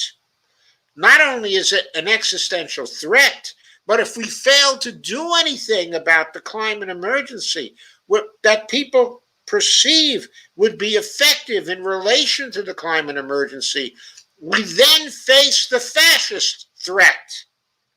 To safeguard a democracy, as we did in the 1930s, it is correct to bring up the experience of the 1930s and to note that we saved our democracy then by making the economic system a much more viable one for ordinary people through the New Deal and, of course, through the great expansion of government spending that occurred in the Second World War. We absolutely must get the economy working for everybody. That is the only real way to head off a further rise of Donald Trump or a figure even worse. We could easily lose our democracy completely. Now, I don't think this is democracy. I'll tell you that right now. I think neoliberalism has undermined whatever extent of democracy we maybe once have had in the late 1960s, early 1970s. We then were groping towards further democracy. Now we've been on the road to serfdom for a very long time. Not Hayek's version of the road to serfdom. He was causing the road to serfdom with his nonsense. But the real road to plutocracy and the road to aristocracy and the road to oligarchy, we've been on those roads. And we've got to get off those roads, and the only way to get off it is to make the economy work for everybody, and that includes making the economy work for the climate emergency as well. We cannot do that if we cannot disarm on a permanent basis this argument that the debt is a threat to our fiscal sustainability. And the only way to do that is to blast out of the water the notion that we can only spend after we tax or we borrow from the private sector. We have to dismiss that as an intellectually, even vaguely respectable point of view. We have to so destroy that point of view that it becomes a laughing stock. And to have that happen, The $1 trillion coin is the instant, not the $1 trillion coin, but the $100 trillion coin is an instant antidote to that argument. Once that $100 trillion is sitting there in the public purse, those people cannot pour mouth again. If they try, all you have to do is cite the trillions and trillions and trillions of dollars in the public purse that the federal government cannot spend because Congress won't untie the purse strings. Everybody's got to understand, this is about Congress untying the purse strings by appropriating money. It is not about getting money into the Treasury spending account. That can be done using the authority Congress gave the Treasury to mint these 1-ounce platinum coins. That's it. We have to get people to accept. Obviously, it's just about Congress doing the appropriation. The Treasury Department can always find the money. Some way or other, it can find the money. And that some way or other is it can mint those 1-ounce platinum coins. So initially, we've got to get that done. Once people accept that this government, this monetarily sovereign government, can always create however much in net financial assets than it needs to handle its problems, then we can move from this situation of minting platinum coins. We can then move to overt congressional financing, which is the 2-sentence boilerplate solution placed into every appropriation bill that Congress ever passes that orders the Federal Reserve to put the money that has been appropriated into the Treasury spending account. That is the cleanest way to do it. It's the best way to do it. But you won't get Congress to accept that way until it's obvious to people that the government has the power to do that. And they start saying to the Congress, why don't you just put these 2 sentences into the damned appropriation bills, and then the Treasury Department won't have to mint any more platinum coins. If you don't like the platinum coins, take back the responsibility yourself and just use the boilerplate. Just do overt congressional finance. So that's why I keep on emphasizing that. I've got to take Joe Manchin's foundational argument. In other words, once he gets by the filibuster arguments, once we get people campaigning in his state, once we get the advertisements going after Kirsten Sinema and going after Joe Manchin and going after whoever else steps up with billboards in their states and ads on their TV screens and social media galore attacking them for their blocking progress. Once all that goes by and they're about to collapse when it comes to getting rid of the filibuster, their last stand is going to be, if we get rid of the filibuster, then what will happen is that Congress will overspend and we'll have a fiscal sustainability problem because the debt will get so large. That's going to be their final argument, folks. What I'm saying is we have to take away their final argument right now. Biden has to take that away. That shifts the political context, which gives them a bottom line advantage over progressives who want to spend money for the public purpose, who want to appropriate money for the public purpose, and who want to spend money for the public purpose. So we got to stop that from happening. Okay, folks, now I'm going to go back to your comments and see what you have to say. Some people are talking about trolls here. Greg Mallett says it's more than a crisis; it's a full-blown clusterfuck. Lana says shared on Twitter as well. Greg says more debt fear porn I see. Kay says maybe the Chinese rocket debris will fall on us. Laugh out loud. And Melissa Green says it's Melissa. Hi, Melissa. And Evelyn says I can think of a couple of heads that can fall on. Laugh out loud. Steve Gonzo says a cyber attack forced the shutdown Colonial Pipeline said to carry almost half of the East Coast gasoline and jet fuel supply. It's been 264 days since Colonial Pipeline spilled 1.2 million plus gallons of gas into the Erler nature preserve in Huntersville, North Carolina. My God. That's going to cause supply push inflation. And Melissa says, I now know when you go live, so I can catch you live because I know when you do go live, because of all these facts, I can catch you live. Isn't that great? I guess so, Melissa. I guess that's fine. And Carmen says, Petersons and their debt fear porn. Bonnie says, hi, everyone. And Kay says, me too, Evalona. And Carmen says, haha, related comments at the same time, great minds. And Melissa says, hashtag Melissa. She says that twice. And Carmen says, I share my shoes off. Hopefully we'll get some gets. And Mrs. Poor flavor-wise, it's almost overwhelming, earthy and bitter, almost musky with a bit of peppery spice. That deep kind of implacable flavor in most curry powders. Yep, that's turmeric, and while the flavor, its color is just as remarkable. Jen, turmeric is the best when paired with other spices and herbs. Okay, so evidently Melissa is an asshole. And my daughter says, Melissa, hey, asshole, get off my dad's live stream with this off-topic crap, jerk.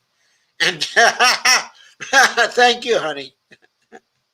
And Troy says, hello, everyone. I'm late, but here. But hey, Scotland is very, very close to leaving the UK.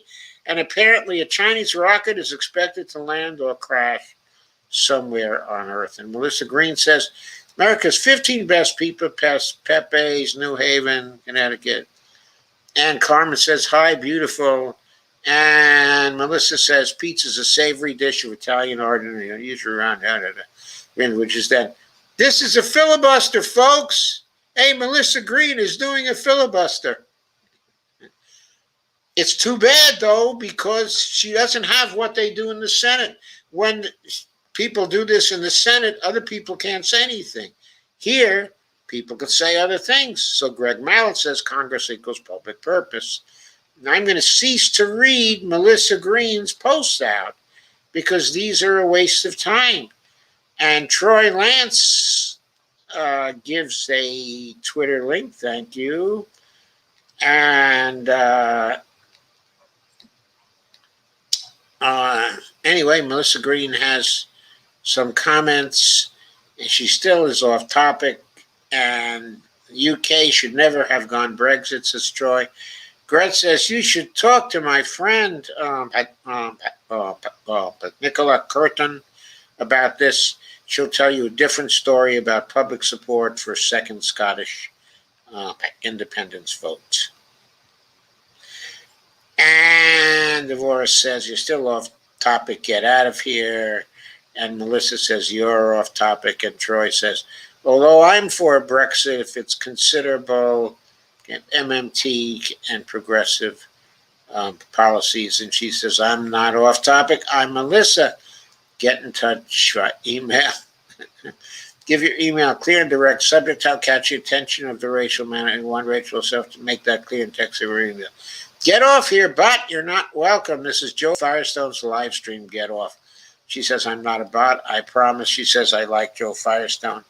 Tucker Swanson, McNear Carlson is an American paleo conservative and political commentator who has hosted the nightly political talk show tonight since 2016. Tucker Carlson is a total asshole. Devorah access and stay on the subject. Melissa says, right. Neither Rachel Maddow nor Tucker Carlson is the subject of this live stream. Leave. Lana says, Devora, I reported and blocked the troll the other day. Suggest you minimum report. Devora says, I reported as well. And Melissa says, you're right. No need to report the great Melissa. And Devora says, then leave. And Melissa says, a modern monetary theory, or MMT, is a heterodox macroeconomic that describes currency as public monopoly and unemployment as evidence that a currency. And Dvorak says, yes, there is. I'm a producer of this show, and I'm asking you to go. And Melissa says, and unemployment is evidence that a currency monopolist is overly restricting the supply of the financial assets needed to pay taxes and satisfy savings desires. And L. Stephen Day smiles, and Dvorak says, you're rubbing commentary that isn't useful. Leave. Carrot TD Media says she trolls our streams too much. Not much you can do about her. The best thing you can do is ignore her. If you ignore her, she'll go away. Dvorak says, keep reporting. If you say she hasn't left, keep reporting. Vote for number 6. He derived them from his derriere. And Melissa said, don't troll your guy's streams. I'm Melissa. And Lana says, the inflation fear shriekers make me nuts. More right-wingers wallowing in their fear boxes and another excuse for the federal government to avoid doing their job, spending for public purpose. And Lana says, I blocked her so I can't see what she says anymore. And Melissa says, namely, at some point, increased government spending facilitated by MMT could lead to inflation. In effect, those who support MMT essentially view the inflation rate as a signaling. That's true. And that's true, we do. We are concerned about inflation. And if spending was excessive, as we observe the effects of it, we would certainly be moved to advocate for policies that would contain inflation, because there are a number of public purpose goals that MMT writers have consistently supported. The 2 main public purpose goals are full employment and zero inflation. Price stability, complete and utter price stability, is one of the goals that has been supported by MMT economists from the beginning. The center that was the main center for MMT for many years at the University of Missouri at Kansas City is called the Center for Full Employment and Price Stability. And Melissa Green says, the mechanism for governing the size of the fiscal deficit that is financed by the central bank's printing press. Well, of course, one of the points of this live stream is to point out that it doesn't have to be financed by any printing press at all, but in fact, it's possible for the Treasury to mint platinum coins, to deposit them at the Fed, and in that way to force the Fed to credit the public enterprise fund account of the mint with the face value of those platinum coins. So it's the power of the Fed not to produce printed money or currency, but to create reserves out of thin air, which can be harnessed by the Treasury to augment the Treasury spending account. That doesn't mean Treasury can spend. It can only spend what Congress appropriates. So the problem is to see to it that Congress does not appropriate in such a way as to create instability of prices. Kay says Summers needs to go away. And Green says Japan further embraced MMT-style policies after Mr. Abe was elected prime minister in 2012. His plan called Abenomics called for more spending on public projects and a loose monetary policy. I'm afraid Mr. Abe was not embracing MMT-style policies. He made no reference to any MMT literature. There's no evidence that the MMT economists influenced him at all. If they had, he wouldn't have been continuing to issue debt instruments all through this period of time. He would just have had the Bank of Japan directly create the reserves, but that were necessary for the Japanese government to spend. And Melissa says, Dvorak Acts, you're not the producer, but I am. Actually, Dvorak Acts, my daughter, is one of the producers of this show. I'm afraid, Melissa. I am here to tell you that she is one of the producers of this show.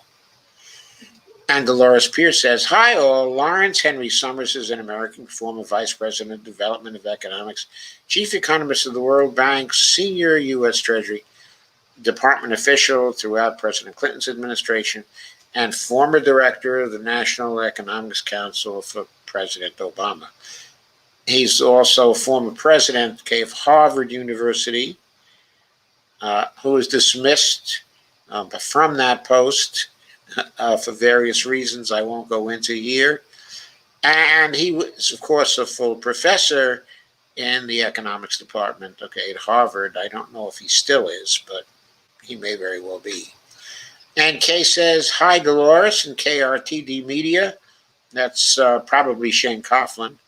There are so many great points being made here. Thank you, Shane. Thank you. And Lana Dell says this is actually really important info, so I hope people won't be distracted by the troll. Tristan Gale says, I like Disney. Do you think if all cartoons were real, what would you think about that? Carmen Eunice says, Kudlow claims he doesn't understand although Warren clearly had him in the VI and broke it down to him personally. Kudlow, another POS, yes. Tristan Gale says, what if Disney was real? What if I married Belle?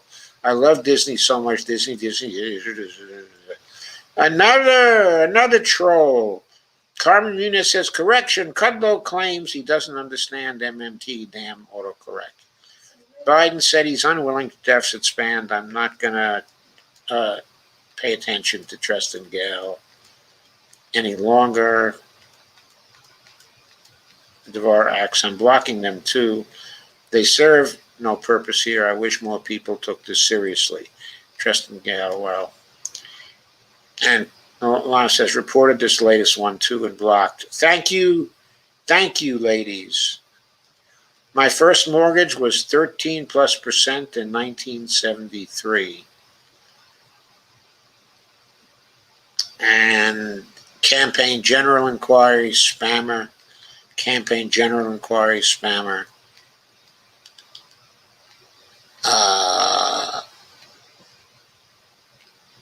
Okay, we're getting a lot of spam comments. There's Dia Swift. Hey, Dia, how you doing? We can use recruits to block these scammers who are coming in. The spammers. We got lots of spammers and trolls coming in. And Lana said, what would be the equivalent be now for victory funds? Part of why that worked in World War II was because of the collective mindset for World War II at the time. We would have to come up with something else. If this was about, recovery from the pandemic, we could be talking about victory bonds again, because we need a victory over the pandemic. We really do, and we don't have that victory yet. We won't have that victory until the coronavirus is wiped out across the rolls. KRTD Media says these are trolls we've had in the past. It's possible they saw my personal Twitter post about this stream, but we haven't seen those trolls in over 5 months. Well, don't get too excited about them. They don't really do very much damage. Lana says, hi, Dia. We have a few trolls to report here tonight. They may be a distraction, but you can just skip over their stuff. KRTD Media says at least 2 of them I've seen before. Kay says, yep, all BS, Joe. KRT says, I'm here for the serious discussion. I apologize. And if people have made their way here because that's what it looks like. Don't worry about it, Shane. Don't worry about it. I don't worry about it much. I mean, I can handle nonsense. There are various ways in which I can handle nonsense. And lots of comments from old Melissa Green.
Okay, folks. Lana says, per Randall Ray, mainstream economists serve the 1%.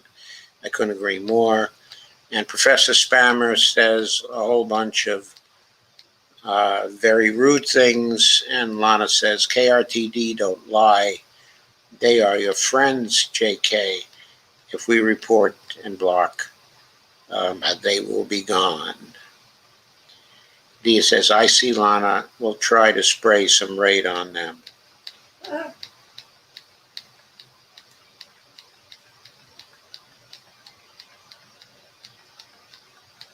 And KRTD Media says, hashtag fight for 25. KRTD Media says, we need to fight for $25 per hour now. I agree. And Lana says, hashtag 25 and 25. And Dia says, yay, Warren Gunnels and Gunnels. And Lana says, now would be better, but we have a hard enough time getting to 15. Right. Maybe we'd have an easier time if we started advocating for 25. Maybe we'd have an easier time getting to 15. And Lana says, I like Warren G., Bernie's longtime aide. I'm skipping a bunch of stuff from the trolls here.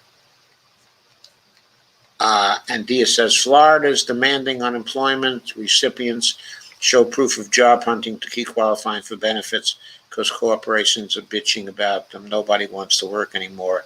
I bet Kemp, will do it too. Well, they're also demanding that unemployment unemployment recipients show proof of job hunting in other states too. It's been rather routine to show proof. Actually, last time I was on unemployment insurance, I had to show proof I was looking for jobs. Lana says, please continue to report and block the trolls. Lana says, Florida has a lot of nerve. Their max by weekly benefit is about $300 per week, one of the lowest in the country. And Dia says, yeah, fascist Florida wants to keep people poor and groveling. KRTD Media says, no one can actually believe that you're clearly a troll, or an idiot at me. And Dia says, me, debts and deficits are nothing to fret about. The federal government does not operate like a household budget where they have to be paid off. And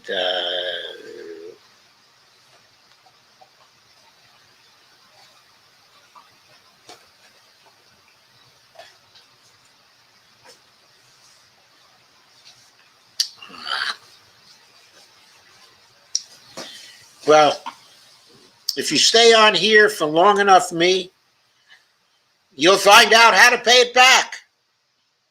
I actually go into how to pay it back. I tell you exactly what you have to do. In fact, going beyond even mint the coin, I have 2 sentences that can go into every appropriations bill that tells the Federal Reserve to give the Treasury Department the exact amount of money it will need to repay any debts falling due during the period of an appropriation. One sentence orders the Federal Reserve to do that. There's another sentence that orders the Federal Reserve to place the reserves that are necessary for the Treasury to spend an appropriation by Congress. So in two sentences, the Federal Reserve is ordered to create the money for Treasury out of thin air to spend appropriations and repay the debts. So with those two sentences, there won't have to be any more debt issuance unless the Treasury has deliberate purposes for doing debt issuance. Debt issuance would stop. All debt would be eradicated over a period of 30 years because the longest debt instrument out there has a period of 30 years right now. So over 30 years, the debt would go down to zero. While whatever deficits were necessary to empower the private sector would still be run every single year. By the way, for an economy like the United States, as long as it stays out of an inflationary period, every year should produce a government deficit and a private sector surplus. That is the norm.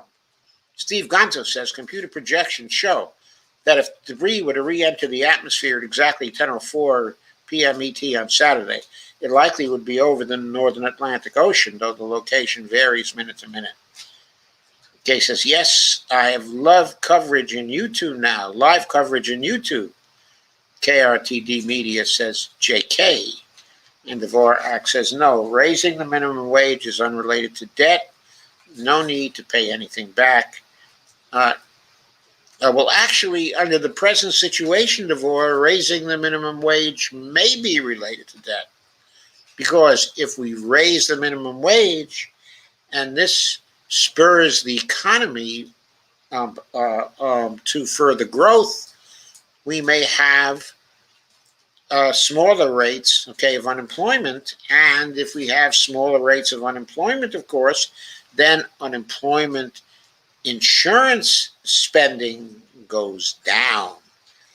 And by the way, if more people are working, tax revenue also goes up.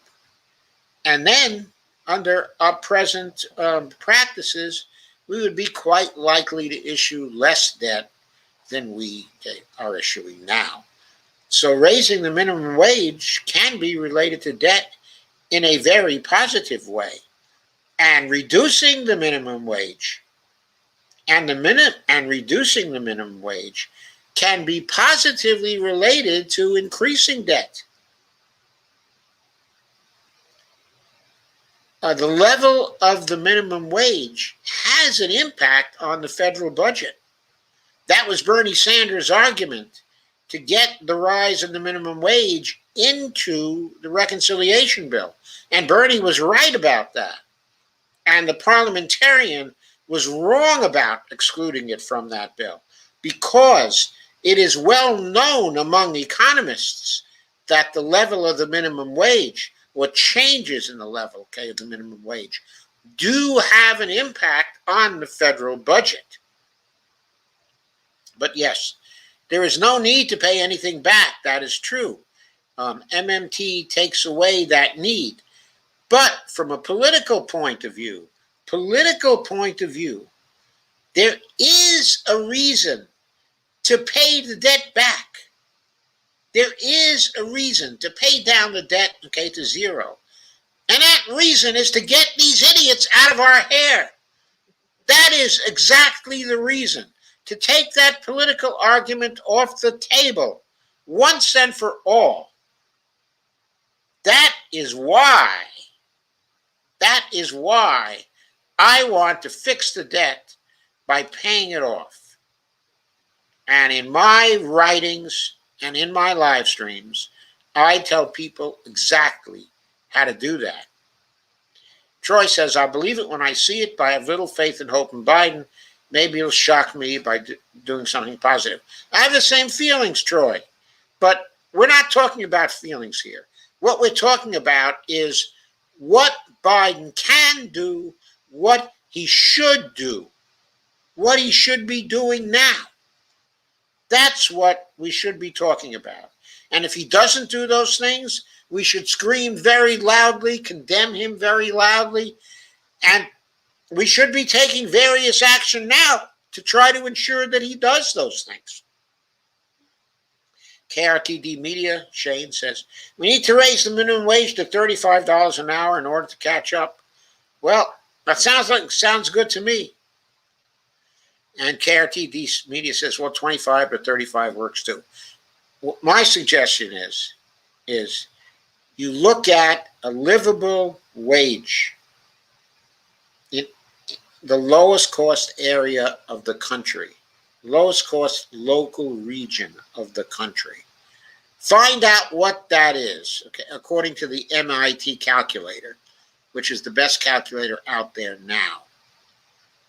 Pay in the job guarantee program, what would be a livable wage there? Then cost adjust it up for every more expensive area. So every regional local area would have a different minimum wage because of the cost adjustments. Okay? That's the way it should be done. We might indeed have a $35 an hour minimum wage. That might be the minimum wage that's necessary to pay in New York City. I don't know. That's what the cost adjustment might show. Troy says, I think people forget that U.S. communists pressured FDR immensely, plus the bad economic situation at hand. And by the way, the USSR looked pretty good back in the 1930s. By the 1960s, 70s, things started to unravel. Yep, that's true. The USSR, well, it looked pretty good in certain ways back in the 1930s. If you were a farmer in the Ukraine, okay, a kulak, so-called, things were not very good for you in the Ukraine because you were being lined up and shot and your land was being expropriated. So for certain classes in the population during the 1930s, the USSR was not looking pretty good. Only by comparison with the Tsarist regime was it looking pretty good. But yes, by the 1970s, things really had started to unravel. Actually, in certain ways, things were looking better in the USSR in the 1970s because Khrushchev was improving certain things internally back then. But their bureaucracies got too heavy for them and became too corrupt during the 1970s, okay, and later. That's what led to the fall of the Soviet Union. Troy said, of course, socialist isn't a bad word, so I don't know why people use it as a boogeyman. Because to them, it is a bad word. Troy says, I do not believe in communism any more than you do, but there is nothing wrong with the communists in this country. Several of the best friends I have are communists. Franklin D. Roosevelt, 1882 to 1945, 32nd president, 32nd U.S. president, in the New York Times, May 6th, 1933. That's a quote from Franklin Roosevelt. KRTD Media said, I'm sick of the platitudes of these Congress people. Let's do some serious stuff now. KRTD Media says, anyway, I have to go for the night. I'll watch the rest of the stream later. Great stuff tonight. Very important. Troy Fallon says, thank you, Shane. Troy says, but the way to get things done in the U.S. now is to appeal to universal needs without the isms. Just my opinion too. But there'll always be an ism attached, okay, to whatever we do, because people think they benefit by characterizing something as an ism. But the way to get things done in the USA now is to appeal to universal needs without the isms. Just my opinion. Troy says, my old school when I was a kid was built by the WPA. Kay says, when I first started working, we paid double into Social Security and Medicare so my parents could get it. Actually, the double started after 1933, Kay. Okay, it was not double before that. That was the compromise that was worked out, okay, by Tip O'Neill, okay, and Reagan in order to make Social Security solvent. All I had to do, by the way, all I had to do at that time was for Congress to appropriate the money for Social Security year after year after year. Just keep on appropriating it. The Treasury would have found by that money. Okay, maybe someone would have started to realize maybe they could have filled the Treasury spending account without issuing any debt. But they were laboring under the misapprehension in that era, including the Democrats, that money could only come from taxing and from borrowing. That was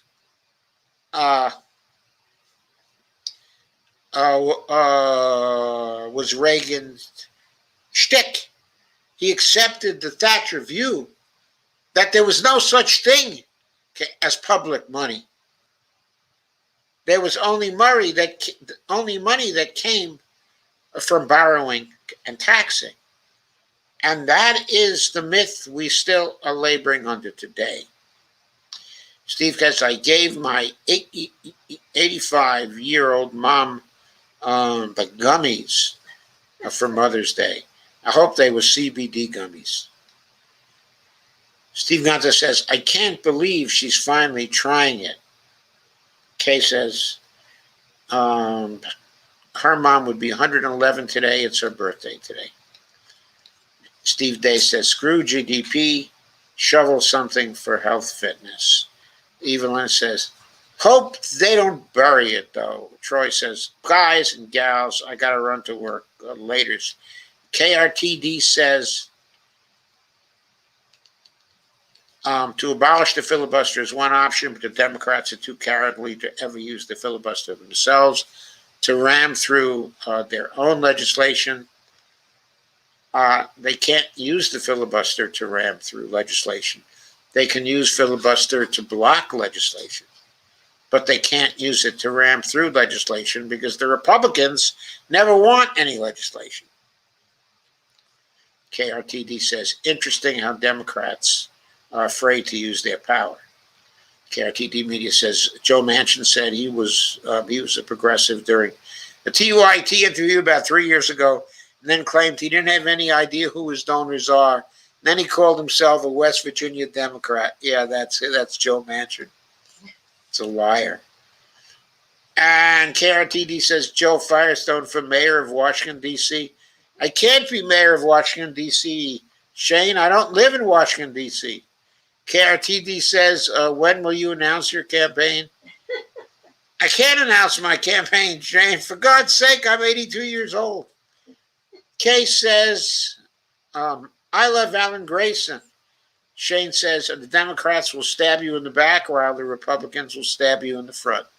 That's quite true. KRT. Shane says, more people should vote third party to show they aren't willing to support whoever is thrown in front of you. KRTD says, we have only one party. Two wings of the same party, the mono party. KRTD Media says there is the Green Party mayor in California. Unfortunately, not in Los Angeles. Kay says, we need Nina to shake up the Progressive Caucus. Nina would be a big help. KRTD says there were 28 Greens elected in California in 2020. KRTD says the U.S. hashtag U.S. Solution Summit. Thank you, KRTD, for putting that valuable information up there. Dia Swift says we need protesting punishments to be negated. Fascist states have passed such recently. Yeah, we do need those to be negated, and fascist states have passed them recently. We need them to be invalidated by the Supreme Court. And Kay says tax the rich and the corpse. Here is Melissa back again. And Evelina says, Dr. Joe, I agree coins should be minted as you say. Did you hear about the IMF inventing a new coin to help regions in debt to pay them back? What could that be about? I don't know, but the IMF does not have the authority to issue currency. They do not have the authority to issue currency. Okay, now the European Central Bank, the ECB, has that authority. Okay, the IMF does not. Da, da, da, da, da, da, da, da. Evelina says, yes, the fiscal sustainability problem was the argument from the beginning and will be the last until the end of time. And what the platinum coin does, the 100T platinum coin is, it takes away that argument. Over congressional financing also takes away that argument. And Rahul Majumdar is here. Hi, Rahul. It says Nina Turner wants back into the Democratic Party. She won't shake things up. She may not. Someone said something.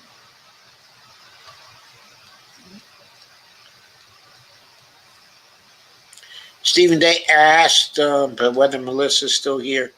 I don't know. I think she's a bot. What she does is she drops a load, then she goes somewhere else to drop a load, then she comes back here to drop another load. I don't even know if she's a she. Evelina says, Rahul Majumdar, that would be too bad, but regardless, she is a shaker. And Rahul says, I'll see it when I believe it. Evelina says, but figuratively, not referring to the religion, of course. Evelina says, by Rahul Majumdar, don't you mean but you'll believe it when you'll see it? When you see it, Rahul says, I don't believe Nina Turner is a shaker, to be more precise. I'd love to be wrong, but I'm fear that I'm not. We will see, but I know Crystal Ball thinks she's a shaker. KRTD says that the Democrats weren't serious about passing the minimum wage. The Republicans fired but their parliamentarian when they wanted something passed. I'm going to tell you a secret, Shane. But Bernie Sanders wasn't serious about passing the minimum wage. When I say he wasn't serious, what I mean specifically is that when the bill came over from the House, Bernie should have served notice on Chuck Schumer and Joe Biden that he was not voting. He would vote against any reconciliation bill that did not have the minimum wage provision from the House in it. He should have served notice. He should have pushed them up against the wall. His stated opposition on the first day, and he should have recruited Jeff Merkley to join him too. He could have done that. He could have gotten Jeff Merkley to join him, and maybe Ed Markey too. And the three of them could have gone forward, and they could have said, sorry, without the $15 an hour the wage in there, we don't pass this bill. There was no need to fire the parliamentarian. The parliamentarian is just an advisor. All you have to do is say, thank you very much, parliamentarian. Our vice president will vote for the reconciliation bill with the minimum wage in it, because her opinion is that the minimum wage perfectly fits into the reconciliation bill because it has an impact on the budget. CBO even said that it has an impact on the budget. So you are wrong in contending that it doesn't have an impact on the budget. If Bernie had said he would go against it, and especially if he could have convinced the other two to go along with him, then to pass the bill, Schumer and Biden would have had to have crunched Joe Manchin and Kyrsten Sinema. And believe me, every bit of firepower they had would then have been concentrated on them. If I had been Bernie then, I would have refused to vote for the reconciliation bill without the $15 an hour minimum wage in it. It was up to Bernie. Instead, what Bernie chose to do was to say nothing to them, or to say he would stick with them. Schumer then put the bill on the floor without the minimum wage provision in it. And then Bernie made the grandstand play of trying to reintroduce the minimum wage into it, which meant that Bernie had the burden of finding 60 votes in favor of the minimum wage. Of course, as we know, he got only 42, with 8 of the Democrats defecting. But even if 8 of the Democrats had gone along, that wouldn't have been enough to get it back into the bill, because that wasn't a 51-50 vote. Once it was written out of the reconciliation bill, to get it back in the reconciliation bill was going to take 60 votes. And Shane says, I came back for the live reads. Love how you interact with the chat. No other show does that. One of the reasons why I love this show. Thank you, Shane. That makes this show much longer, than most others. But I've always felt it's such an important feature of this show. And I do it every time I go through every comment. KRTD says, media, Joe Firestone for Supreme Court Justice. Yeah, I could be. I'm old enough to be a Supreme Court Justice. And they get very good health care. These are Joe and Bonnie, our president and forever First Lady of our hearts. Thank you, Dia. That's sweet. Thank you.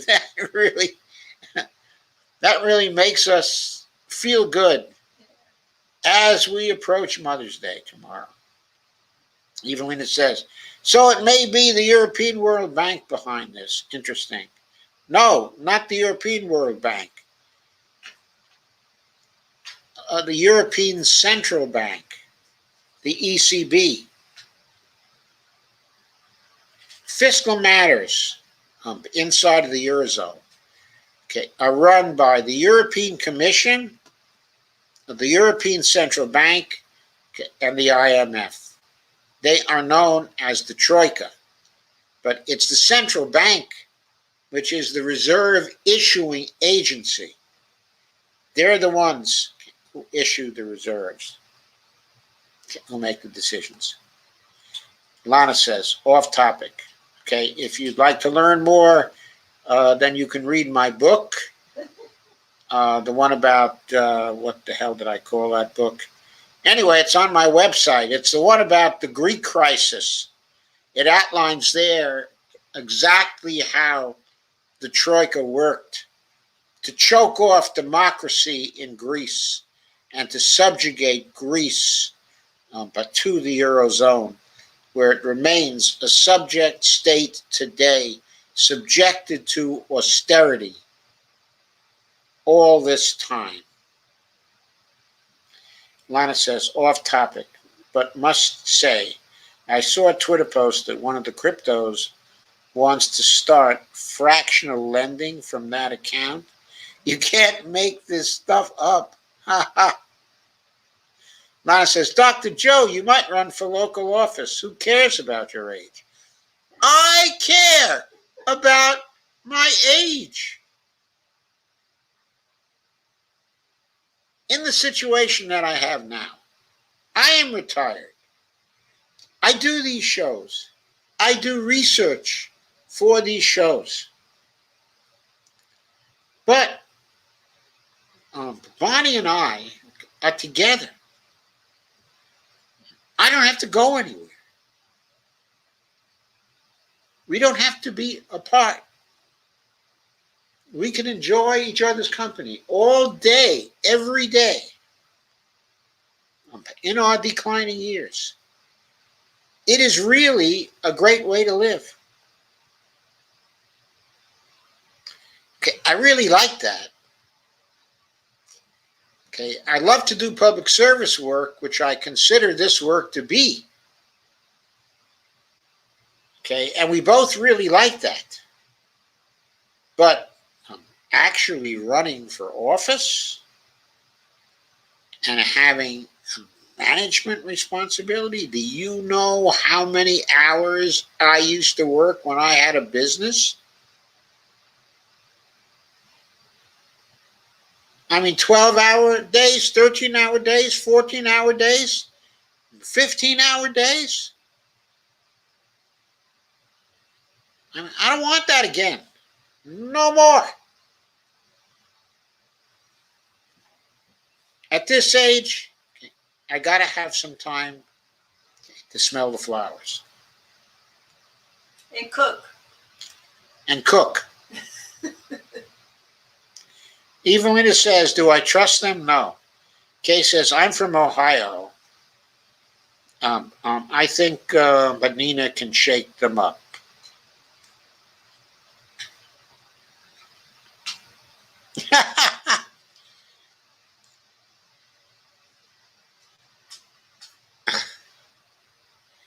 No, Japan doesn't use MMT. You don't know what MMT is. If you did know it, you wouldn't suggest that Japan uses MMT. No, they do not use MMT.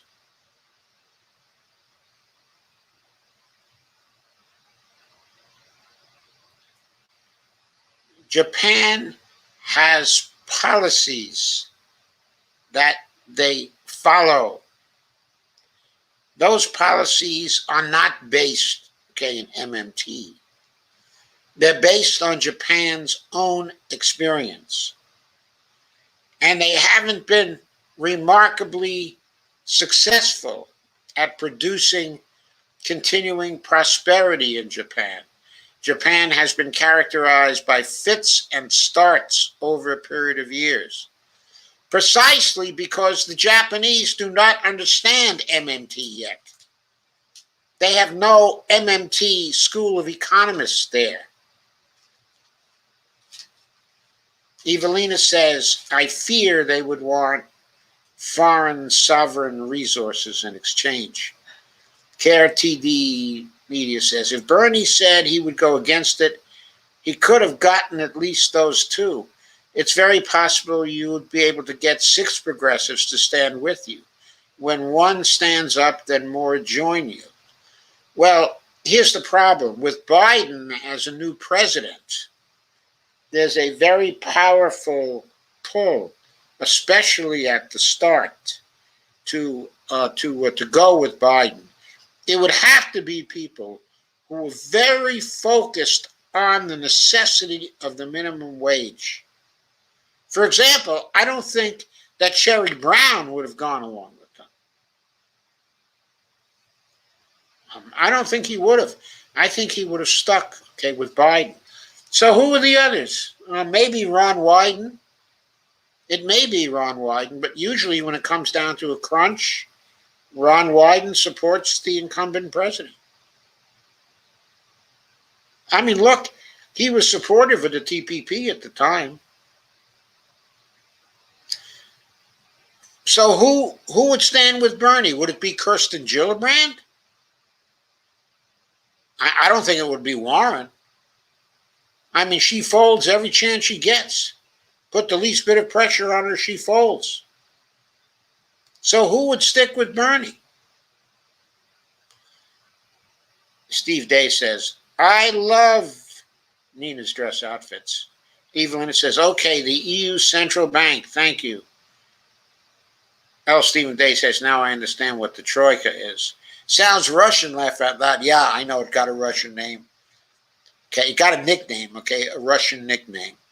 I think that came from people who were not friends of Russia. And Lana says, life is good, enjoy. And Kay says, running for office is an ass ache. Oh, I don't know if I would mind so much the running for office, though it depends upon the office. I think what I'd mind is just uh, having to be in the office every day managing things. When you're managing a sizable organization, that is a full-time job. You really know how to delegate, and you have to know how to lead, and you have to have plenty of resources. Of course, the federal government has plenty of resources. But people who have the talent to both manage and to lead, that, is rare. Oh, and to market also. By the way, I think I'm good at leading, and I think I'm good, at managing. But I ain't good at marketing. I need marketers to help, because I don't like to do marketing. Steve says ECU, ECB, and IMF, the Troika. ECU is the European Commission. I think the European Commission is just the EC, not the ECU. Steve Day says Japan is a sovereign currency issuing nation by fiat. It is. It is a sovereign currency issuing nation by fiat. But that doesn't mean that its leaders are using the lens of MMT to arrive, at policy. I mean, we, the U.S., have been a sovereign currency issuing nation since 1971. And we have never used MMT as a lens to guide our policy. We have never done that. Not once. Raul says 8 Democratic senators oppose a $15 an hour minimum wage. Game, set, and match. It wasn't game, set, and match in the context of the reconciliation bill. If Bernie had said, I won't vote for that bill without the $15 an hour minimum wage in it, then it would have been gain, set, and match for the opponents of the reconciliation bill. And Biden would have had to decide who he was going to crush. Was he going to crush Joe Manchin and Kirsten Sinema? And by the way, there weren't 8 Democratic senators who were unalterably opposed to that bill. Tom Copper and Chris Coons, they will do whatever Biden tells them to do. Absolutely, positively. They are Biden's creatures. Shaheen, and Hassan would have had a very tough time opposing Biden. John Tester would have caved if Biden had asked him to vote for that bill. Angus King would have gone along with Biden with respect to that bill. The only 2 who would have given him an argument would have been Sinema and Joe Manchin. 8 Democratic senators opposed putting the $15 an hour minimum wage back into the bill. That's not the same as deciding to vote against the bill because it has the $15 minimum wage in it.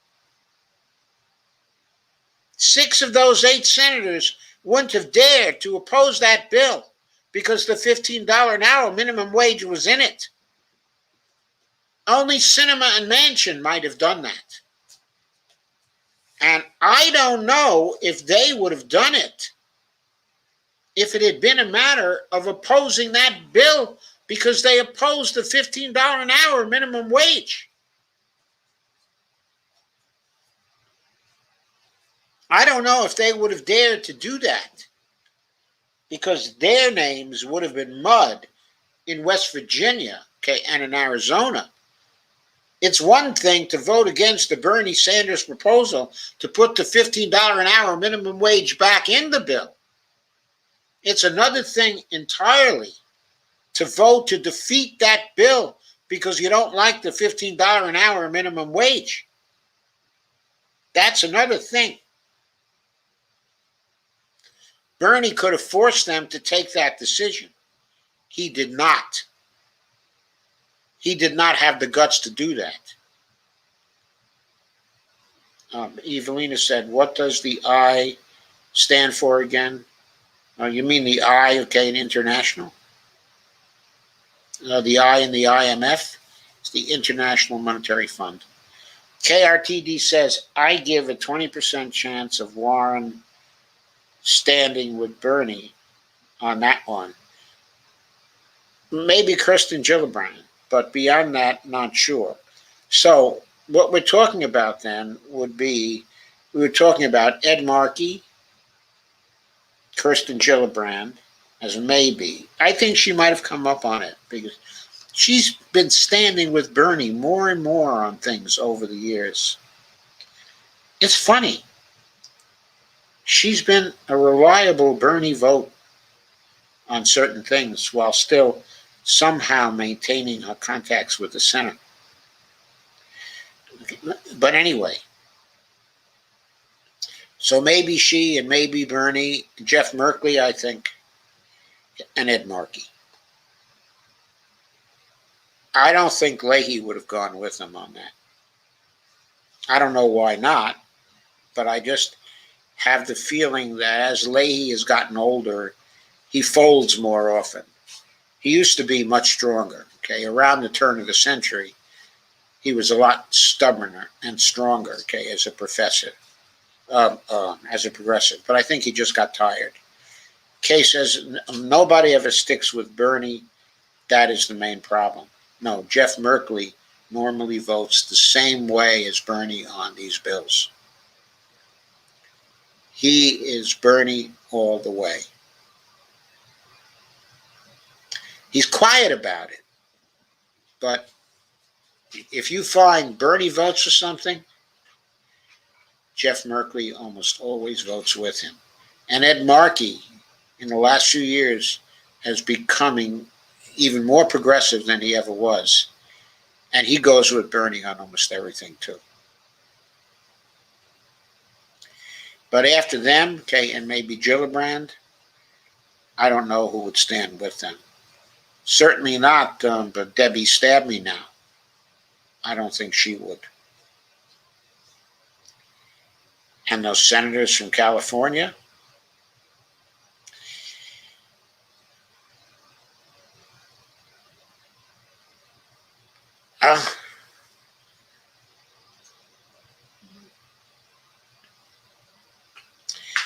okay, and Dia says, so are the GOP and the GQP going to form new parties?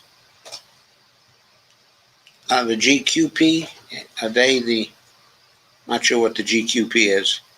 The GUP? Form, typo above, yeah. The GUP, what's the GUP?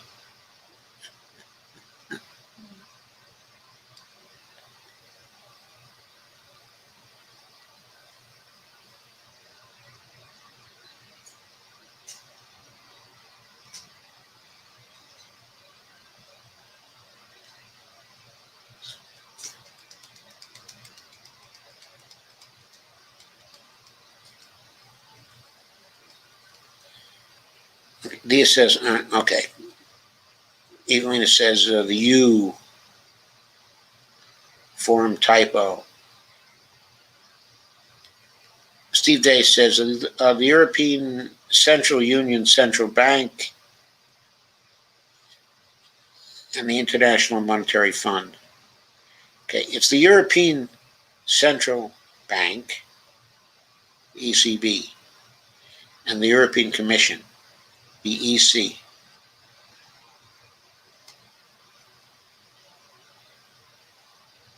And Melissa says, no, South Korea doesn't use MMT. Dia Swift says, sure, you're good at market. I'd buy your cauliflower gnocchi any day.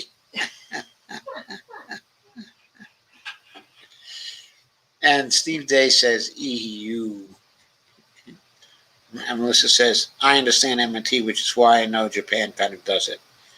Their scholars have been pushing them towards it.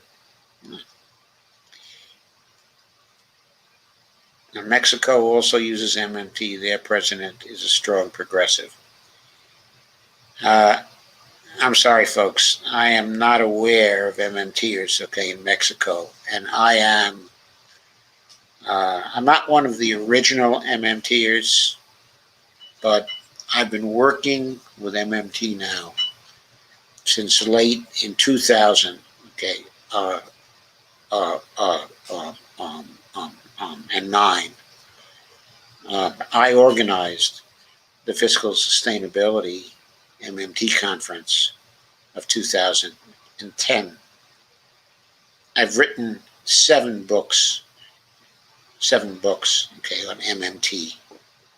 I've done hundreds of live streams, okay, on MMT. I'm afraid that I don't know any Mexican scholars who have aligned themselves with the MMT School of Economics. I'm aware of some Swiss scholars who've done that. Okay, I'm aware of some Japanese scholars who've done that. I'm aware of some scholars, okay, in the UK.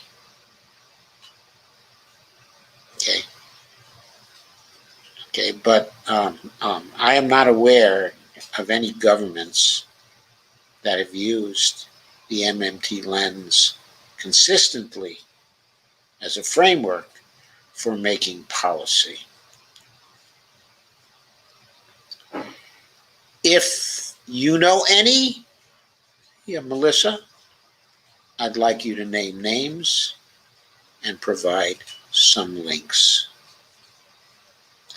Kay says Arizona already has a $12 an hour minimum wage. I know. And it's due to rise again, actually, next year.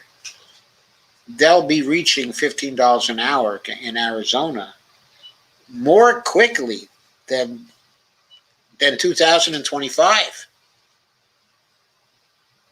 It made no sense for Sinema to vote against it except curry favor with her donors. And Rahal says, makes sense.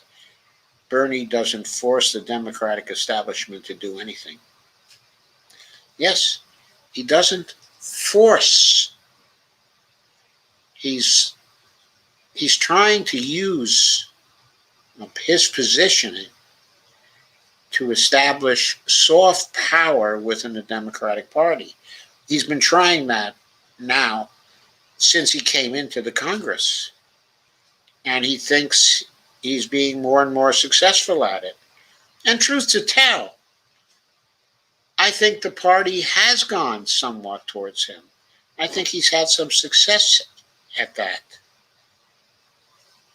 But he's decided that it would just be very costly to force them to do things, to try to blackmail them, okay, into doing things, to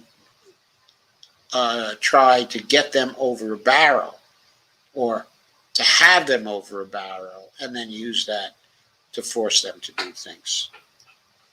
Steve Day, of course, in Spanish, it stands for Estados Unidos. EU, laugh out loud. Sorry, Evelina. Yeah, USA. The GQP, QAnon, that's what I was afraid you were going to say. And Melissa says, I went to class for MMT for about 6 months. So I think, okay, I have an understanding. You may have an understanding. I am not saying you don't have an understanding, Melissa. I have no idea what you've done for 6 months.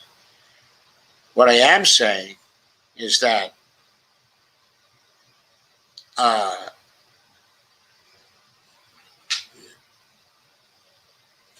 that I am not a casual reader of the MMT literature.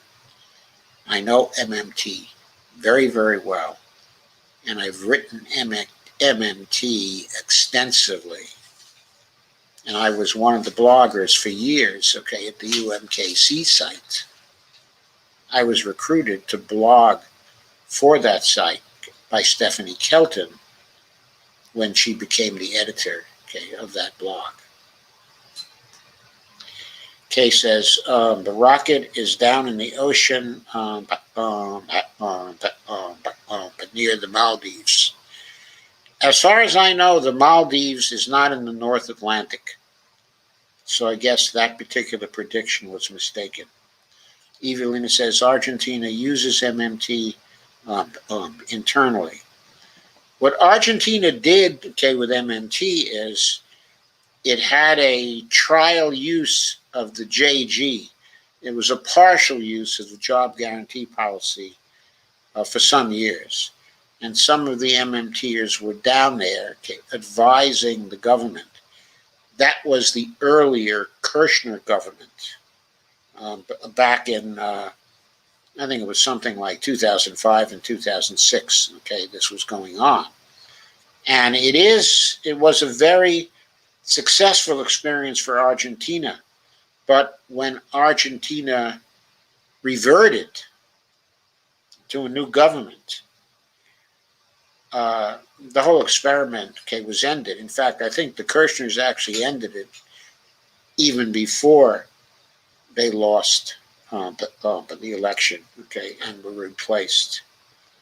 And the job guarantee program is no longer an active program there.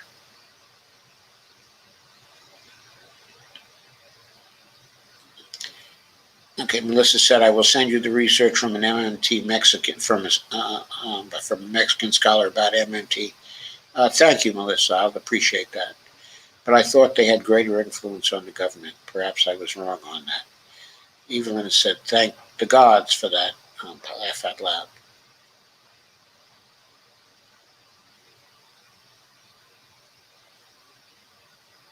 Jim Jordan? Jim Jordan? Who is Professor Jim Jordan? What about the fact there are 3 countries that use MMT as a framework for policy? This includes France, Venezuela, and Turkey. France doesn't use MMT. Turkey doesn't use MMT. Neither of them use MMT. Now, I don't know what exactly is going on, okay, in Venezuela, but I certainly don't think that Venezuela is using MMT as a framework.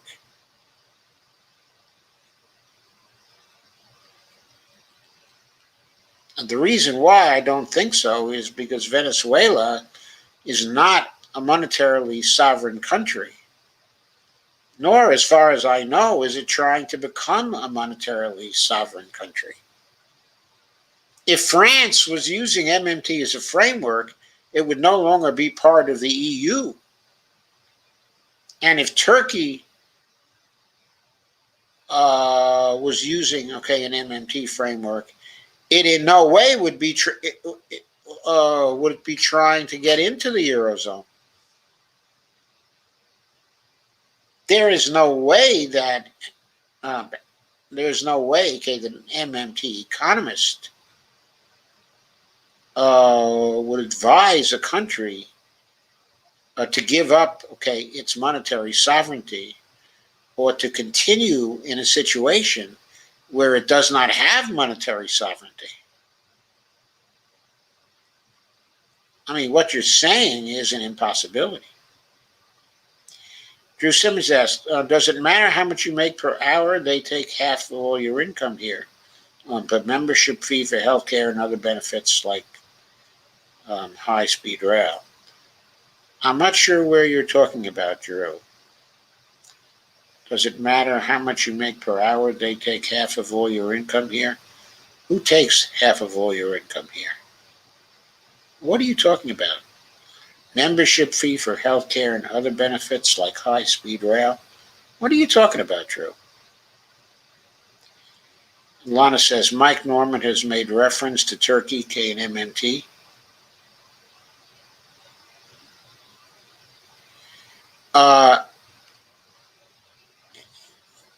In all the literature I've read, okay, about MMT, and believe me, I have read a lot of it. I've never once seen Professor Jim Jordan cited as an MMT proponent. He is certainly, there's no Professor Jim Jordan who has been one of the MMT developers. And by the way, there was no MMT before 1994.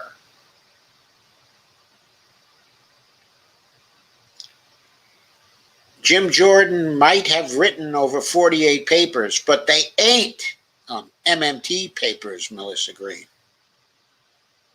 Send me the bibliography.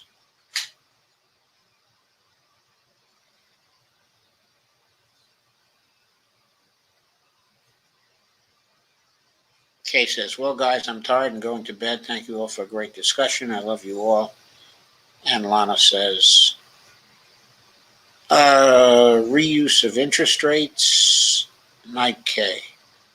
Have you ever worked with Professor Jim Jordan? No, of course I have not worked with Professor Jim Jordan, because Professor Jim Jordan is not one of the MMT School of Economics.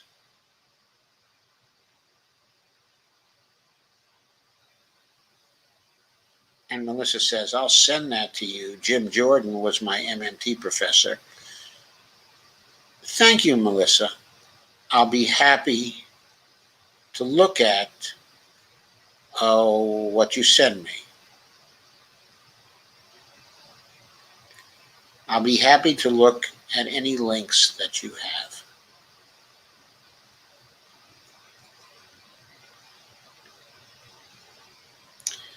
Thank you very much. I guess that does it for comments. I'll say goodnight now. And I'll certainly see you again by Tuesday.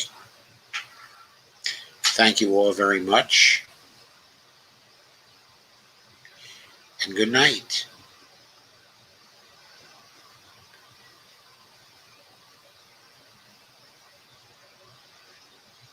Lana says good night. And Rahul says, night, Joe. Thank you, Rahul, for coming. And Dolores says, thank you and good night, all. Thank you, Dolores. And Melissa says, good night. Well, but good night, Melissa.